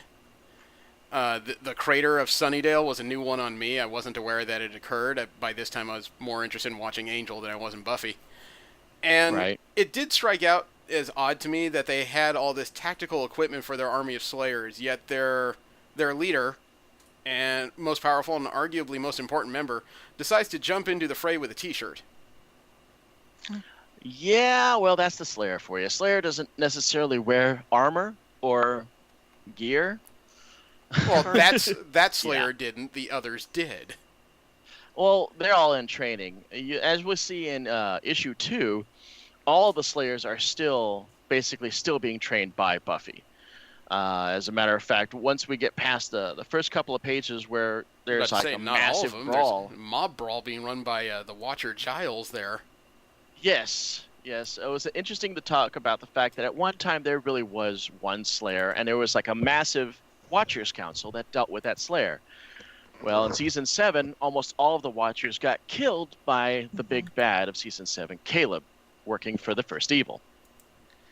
So Giles is pretty much the last old school Watcher still working, and now he's got thousands of fucking Slayers to deal with. So we got this dress down of Giles basically saying, "Hey, listen, you all kind of suck because you're all fighting for yourselves. You're not working as a team." And that brings us over to the pages where Buffy is actually trying to teach them how to kick ass. Right. And she says, "Hey, would 3 of you please come and kick my ass?" And she totally clowns them. Mm-hmm. And this moves over to the other page where we're introduced to the character of Andrew. Of course, this also helps if you've been watching the show. Andrew is the brother of Tucker. Tucker is the guy that created the Hellhounds that really was released on, was it Prom or was it Home? It was the Prom, wasn't it? It was Prom. I think it was Prom. Yes. The Prom in season 3 had Hellhounds released on it. And the whole episode was about Buffy absolutely determined to kill these Hellhounds and not let it even disrupt Prom. So she's like running around the school trying to kill these 4 creatures before they can get into the prom, because she wants to give the students of her class at least a prom where someone doesn't get eaten or it doesn't catch fire or anything like that. So she ends up killing these things without even the party knowing about it. And the endearing part about it is when the prom is ended, they give their king and their queen, and they also give Buffy this special umbrella, and they call her the class protector, acknowledging the fact that the class is fully aware that she is, if not now being aware that she's the Slayer, but she's obviously been the reason why more of them are not dead. By saying, class of 99 had the lowest mortality rate ever of Sunnydale High history. Which is saying something. So in season 5, when they introduced big bads, they wanted to get these small, dorky characters from the rest of the series and kind of make a little tribunal, not tribunal, but like a trio. And like they tried to get the guy who was going to that released the Hellhounds, the actor that played Tucker. They couldn't get him, so it's like, you know what? Let's get this other guy. And let's say this is Tucker's brother, which really hasn't done shit. So he's constantly living under Tucker's shadow. So much so that when they refer to him, it's like, hey, who's that over there? Oh, that's Andrew. Who's Andrew? Oh, that's Tucker's brother. Oh, okay. Mm-hmm. So, yeah. He goes through a redemption story in season 7, which I'm going to try not to tear through. But let's just say he's a Scooby now, which is what the gang calls himself. And he's telling the long stories to these Slayers. If I'm not mistaken, where is it? I have it like splayed out in front of me. Is he talking Star Wars to him? Yeah, Yes. Where the others are talking combat, when you break into his section, he's talking about Star Wars and Lando Calrissian's cape, pretty much. Yeah. Andrew at this point is heavily in the closet. He's so in the closet he's not even sure about what he is. But in season 6 and in season 7, it's heavily hinted that he's gay. Why would he be further into the closet later in the series then? Because this is season 8. This is the continuation of the same story. Well, right. It doesn't even get until like maybe season 9 that he even acknowledges that he's gay, because he doesn't really even know it. He's so blithely unaware of his own sexuality, it just never comes up. He shows zero interest in women whatsoever, but he does admire Xander and Xander's handiwork in making windows. Okay, well, while you're busy trying to rewrite the Buffyverse Wikipedia here, I need to ask a question that this particular splash page brought up, and I need an answer. Why don't the Slayers use more modern weapons in the medieval stuff? It's generally frowned upon. It's almost like an unwritten rule that they don't deal in guns. Used to be an unwritten rule that there was only one of them. The dynamic has changed so much. I don't understand why that particular rule has to stay. I know that there's a longer reason for why. I think it has a lot to do with the fact that guns are unpredictability. Yes. That melee weapons do not have. When you have an axe in your hand, yeah. Right, it won't jam. They've actually touched on this once or twice in the series. Even crossbows are problematic. Anything that's like too quote unquote modernized, because the mechanisms can be messed with, they can be hexed, they can be whichever. So the tried and true is melee weapons. I don't know. I've never understood arguments like that. Whenever I see somebody argue on the page, I'd rather have a sword than a gun or a gun than a sword. There's room for both. Well, I mean, it also goes down to the whole thing about Slayers not killing human beings. There's some simple comic book rules to Slayers, and I think it's also written on the fact that Slayer has an innate combat sense that simply didn't exist. Well, weapons of that didn't exist. So the way that they are almost programmed doesn't lean very well to firearms. Yeah. Right. It seems like a strange place of unadaptability when the story seems to have adapted just about every other phase of the Slayer storyline. It just seems rather weird to get stuck on this one thing. I thought that too back in the day. However, plot. That's the only reason, because they've used like, oh no, I can't grab the crossbow bolt in time. Oh no, if I had a sword, this would never happen. Or I'm out of ammo, or whichever. They basically, they put these rules in place so that we could have a theme. Because if the Slayers were just soldiers, then they really wouldn't be Slayers, they'd just be killers. They would be more like Black Widow than, hand to hand. I don't know. I know, it's just one of those plot points where my logical mind doesn't quite grasp onto it, because when there was one of them, that made sense. But we've also encountered a story which is kind of unusual, because not only when she was alone did she have an entire support staff really behind her, but now she's no longer alone. It's not like anything that the Slayer had ever involved in its history had really encountered the idea of a squad, let alone a literal armada of them. Well, actually, when she was with Riley in that kind of paramilitary outfit, they did have weapons and they did have all kinds of nonsense, but all of those malfunctioned when they were attacked. The whole base was swarmed with vampires. Do you remember that, Casey? Yeah, I said, I remember they tried to hand her a gun and she goes, "Guns aren't my thing." Right, yeah. And I'm not saying that all melee weapons should be eschewed. I just don't understand why you can't have a holdout pistol or something of that nature. Because plot. Because plot, and it really comes down to it. These women were created to kill vampires, and guns don't do shit to them. That's true. Also, I just don't understand that particular part of the story. I got you though. Of course, the next page we're treated to the fact that Dawn is actually getting a lot bigger. Talking to Xander about purposes and her sister, and then we're going back to the initiative where we take a look, and we discover, of course, that the leader of the initiative is also a part of this thing called Twilight. That's what this symbol on his chest is. Yeah, he's totally Team Jacob. Yeah. Well, it should also be. It's important to note that this storyline came out before the Twilight books came out. I know that they actually brought that up. And it's like, oh, okay, we made this really cool villain, this big bad for season 8 called Twilight, and then this book series comes out, and on top of that, it's kind of lame, and it's vampire related. So it did take the steam away from this character's name, and that kind of sucked. But Twilight's kind of badass. And then we go into a dream sequence that Buffy is having about wanting to have sex with Xander. That was confusing. I don't know if it was sex with Xander so much as sex with what's available. They made it pretty clear during this mini she's had a dry spell. Yeah, she has. She has not gotten... Poor Xander. Yeah, I know, right? He's the only boy around worth it.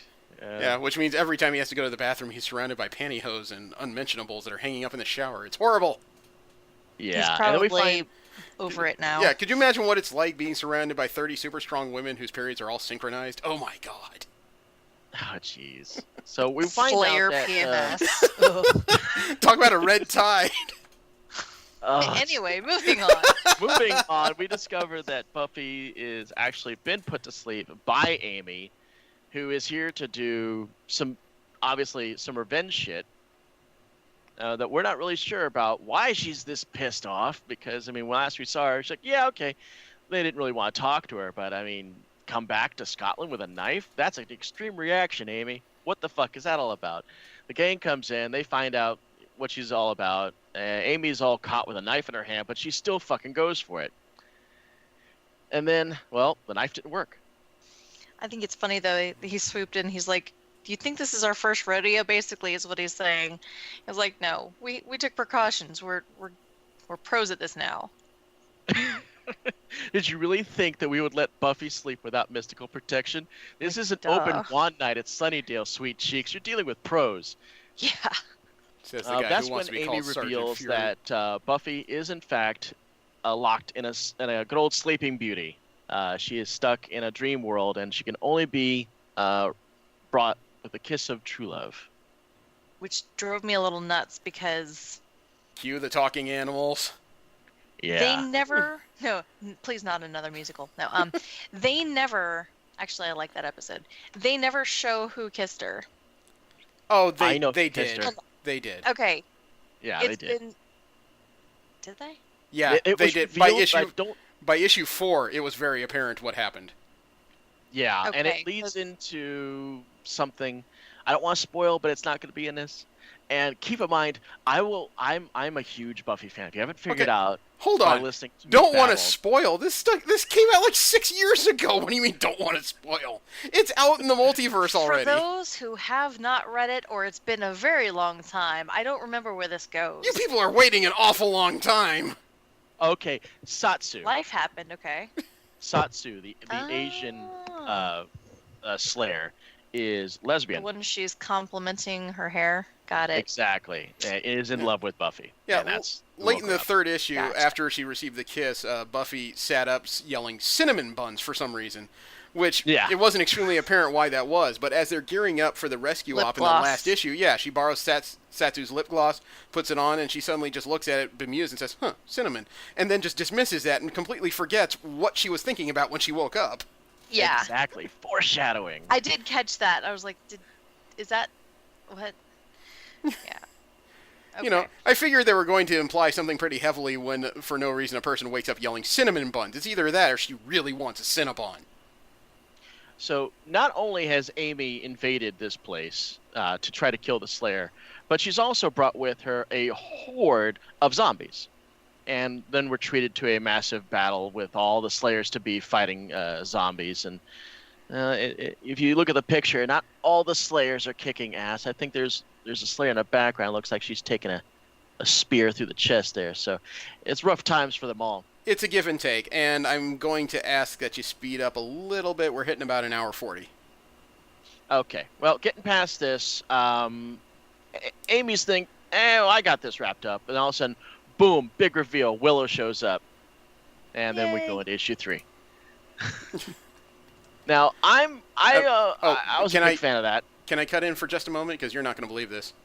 Okay. My aunt went to school with Allison Hannigan.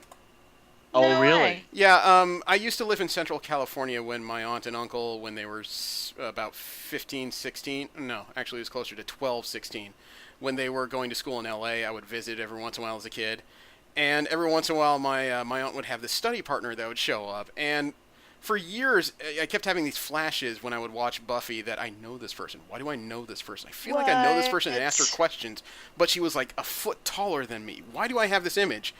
And then after I graduated, you know, that's when my uncle asked, so you remember when Allison Hannigan would show up all the time? The fuck are you talking about? You know, it turns Like, out, oh, her. yeah, that was my aunt's friend and study partner was Allison freaking Hannigan from North Hollywood. Oh, Jealousy.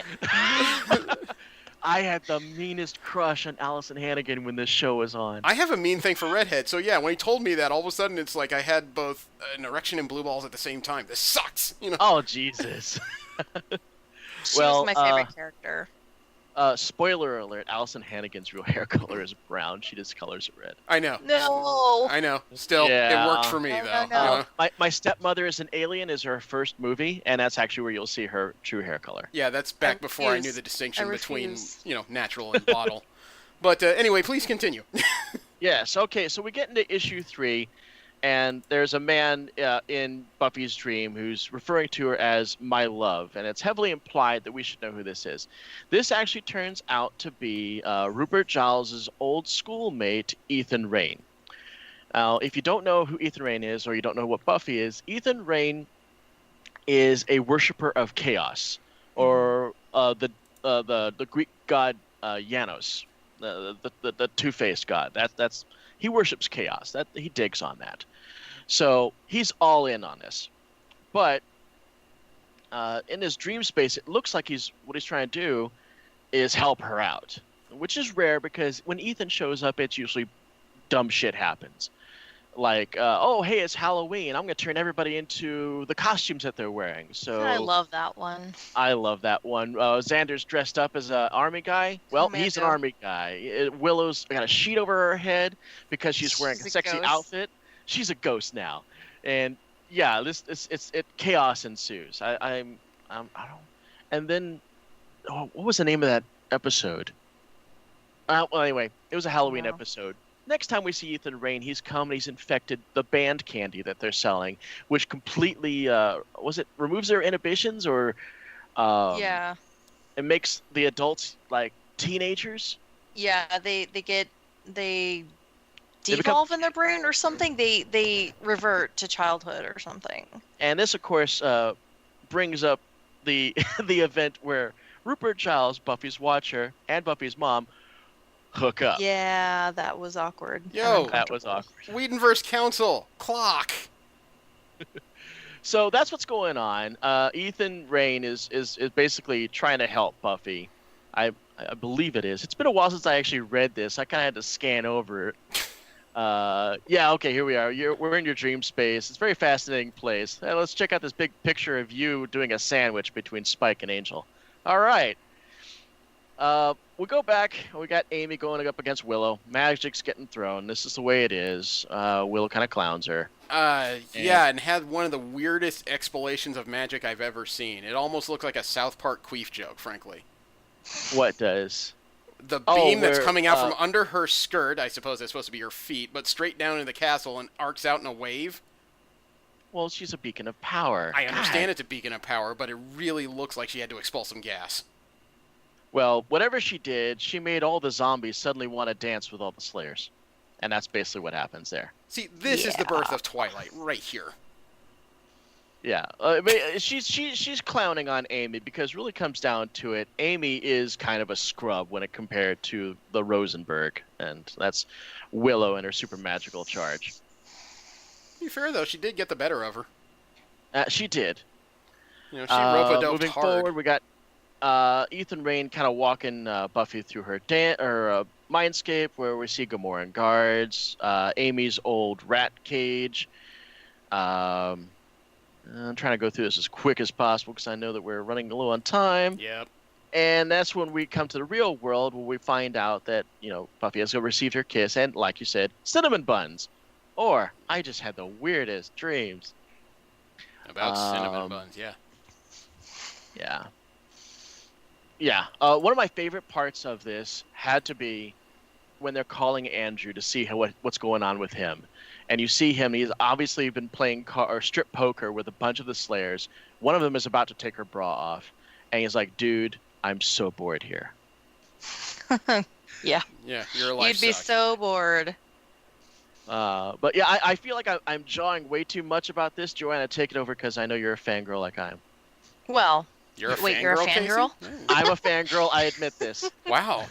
We just had a Fox News special all of a sudden. Okay. I lost my train of thought because of that. Wow, I just completely lost my train of thought. Well, let me bring you back. Okay, so Willow is basically trying to interrogate Amy magically. Yes, okay.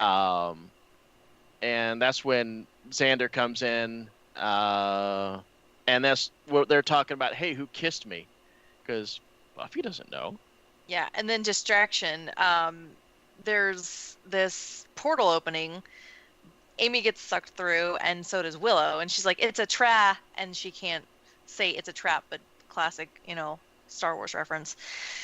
And then she's gone. So then now the bad guys have Willow, and you know that's not going to sit well with Buffy if you know anything about her. That's her best friend. And so they basically call the reserves to go storm the castle, basically. And then we're cut back to Willow, who's under the control of Amy and another party. That party is revealed in the last page. Oh my God, I'm totally blanking out. Warren Mears. Okay, now obviously some explanation here as to who's Warren Mears and why does he have that crazy skin condition. Minute 50 or hour 50. Willow lost her lover in season 6, went bonkers and killed the guy that did it. The guy that did it is Warren Mears. She got creative, pulled his skin off. It's really that simple. When she was done with him, it looked like she incinerated him. But what had actually happened, and we're kind of jumping ahead a bit here, is that Amy had teleported him. And the reason why he looks like this, well, he has no skin, and he's alive, is because of Amy's willpower. She has like this force field around him that allows him to fend off infection and still be alive. So that's why Warren is alive, and that's the reason why he hates Willow, because she took his skin. Yeah. Yeah. When she was Dark Willow. When she was Dark Willow. And of course, this brings us up to 4. Do you mind if you want to take it over from here, Joe? So basically, he's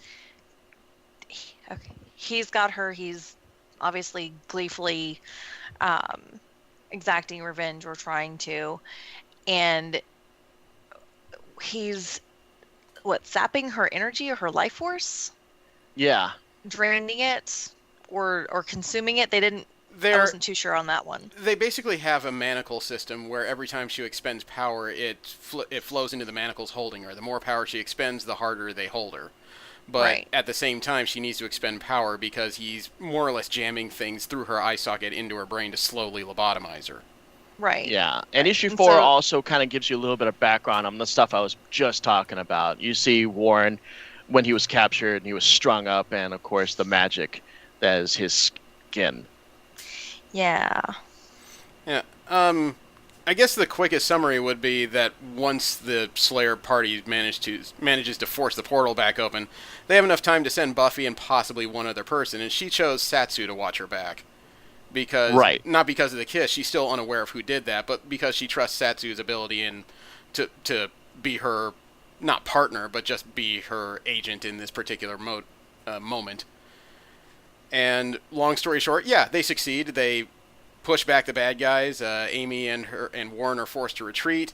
They try to rescue Ethan from the bottom of this facility. He's already shot dead by the general, who reveals to them that not only is he a member of Twilight, but because now there's all these Slayers who have the ability to, or they're an independent army that could invade any shore if they really feel like it, that Buffy and her cohorts are now in de facto war with the human race itself. And of course, that gives us the last page where Buffy, for a moment, considers what he has just told her, and she's like, "Okay." Yeah, I'm sorry to cut that to the quick, but we try to keep to a general time limit here, and we're edging so close to it. It's weird. Yeah. Now some big things happened here. Before we get into the review, some big canon changing things happened here. Number 1, we got Amy being brought back, and being brought back as a severe antagonist. We brought back Warren Mears, which anybody watching the show thought was killed in season 6. We got Ethan Rayne. We got Ethan Rayne not only coming back, but also killed off. So, like a TV show character died in season 8, a victim by, of course, the general of Twilight. So, this was a big deal. I mean, Joss Whedon watched over season 8. This was kind of his baby. This was an in-canon continuation that had real in-canon consequences. And unlike other comic spin-offs of TV shows, which tried to keep very, very safe about what they influenced, just in case something like a movie happened, Buffy the comic from Dark Horse is exceedingly fearless about what it did with the characters. But anyway, yes, I'm going to be the last to review this because I'm a fanboy and I have a bias. I kind of want to hear, Jeremy, I want to hear your opinions first. Okay. Yes, do tell. Okay. It's a generally decent read. It does cut to the quick for the most part in the story. There is a fifth part to this particular volume that I flipped through, but I had a little trouble making heads or tails of, honestly. I will say that for a good comic, it has a couple major detractors. One, you really have to be invested into the story from the TV show to understand a lot of what's going on here. Without it, some of the surprise reveals wouldn't make much sense. And fortunately, I watched the show, so I had a good idea of it, but I still had to approach this from the idea of what if I didn't know much? Is this a good place for casual readers to come in? And unfortunately, it's not. Also, the artist did an incredible job trying to recreate the look of the actors who were in the TV show. That can be something incredibly limiting, but he found a way to make everybody at least resemble the actors who played them in TV. That's a big kudos. I didn't really appreciate the Dawn subplot because it felt a little tacked on in the middle of all this. It wasn't something that necessarily needed to be there. That's fair. And we already discussed some of the weird creative choices that even though they appear to be an equipped army, sometimes the lead character still dresses down in the absolute minimal amount of clothes necessary and still be considered clothed. And the last thing I want to say is that I understand it's Joss Whedon's story. He created the series and he's continuing it. There's good things and bad things about this reading like a television show. So it is a good read. You just really have to be more invested in it than a casual reader. I give it a 7. Fair, and you got some good points. Joe, you want to tackle next?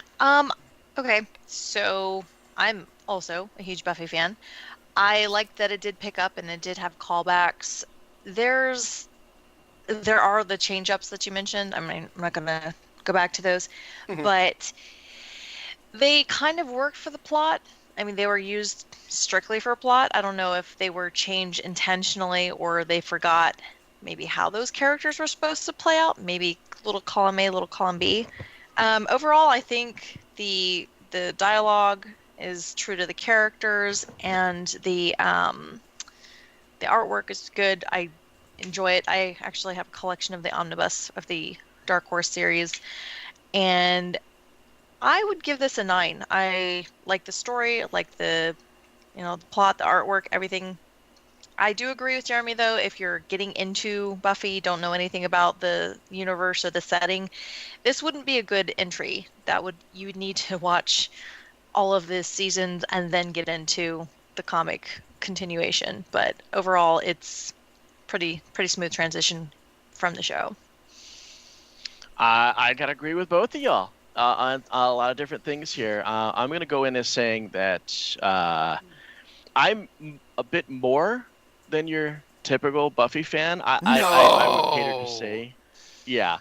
I think it's safe to say that Buffy is my favorite TV show of all time, period. And I don't really deal in absolutes when it comes to entertainment, but that has always been a constant ever since it first came out back in '97. When they ended the show, it sucked. But I knew why they ended the show, and the reason why they ended the show was because both Sarah Michelle Gellar and Joss Whedon decided it was time. And yeah, you know what? 7 seasons is a good, solid run. Cool. I still got Angel. I got one more season of Angel, and then WB or the CW canceled it. That sucked ass. But we won't get into that.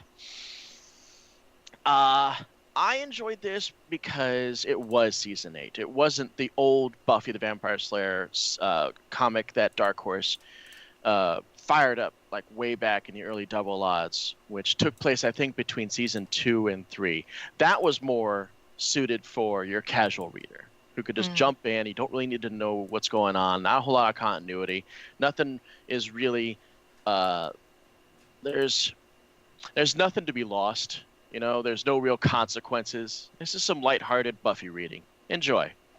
I guess they did a little bit of a gamble by really making this for the fans. You really have to have watched all the not all the episodes, but all the seasons to understand what they're doing with these big gatefold reveals. Like, boom, this is Amy.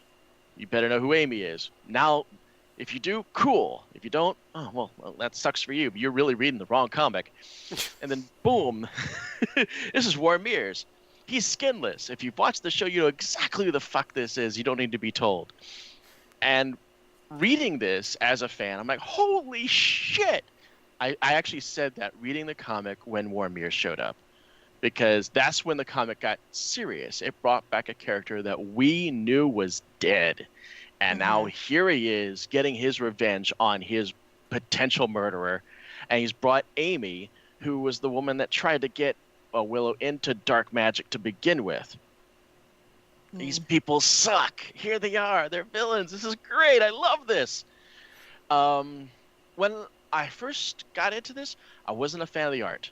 I gotta admit it. I mean, I understood what they had. I mean, they're dealing with Dark Horse. Dark Horse doesn't exactly have Marvel money when it comes to artists, but they at least got somebody who you could tell, okay, that's Spike. Okay, that's Angel. There's Buffy. I could tell the difference. It wasn't just mindless women here. Because you're drawing a lot of women's faces. You've got to be able to recognize, okay, that's Satsu, and I get that. And that's V. That's, you know, Faith. Cool. I recognize that. I could work with this. I gotta go with review as it's based off the fans, or being a fan of the book going in. You shouldn't be going in this if you're a casual reader. You should really read the fact that it says season 8 on it and understand. If you didn't look at 1 to 7, you should be confused. So that being said, I'm going to give it a 9. It could have been a 10 if it had a better artist, but I love the reveals. I love the story hooks. I love the fact that they were true to the characters. I'm also going to take that point away because I agree. Dawn's storyline is completely superfluous, but I understand why they did it. She's a main character. You've got to give her something to do other than stand around. Right. Yeah, so let's give her this slight storyline that we can write 2 or 3 frames of in every comic that can keep her active, and she doesn't feel like, oh, hey, she's the one girl in this entire comic that can't kick ass. Yeah. Okay. So I'll go with 9. Well, I wasn't quite sure what to talk about next week, but actually the conversations earlier about magical girls have brought a little bit of inspiration. And I know of something I've been reading on and off. It's a webcomic, an original webcomic by a Canadian lady who writes a story about what happens to a magical girl after she retires from her adventures as a magical girl. It's called Shattered Starlight. I've never heard of it.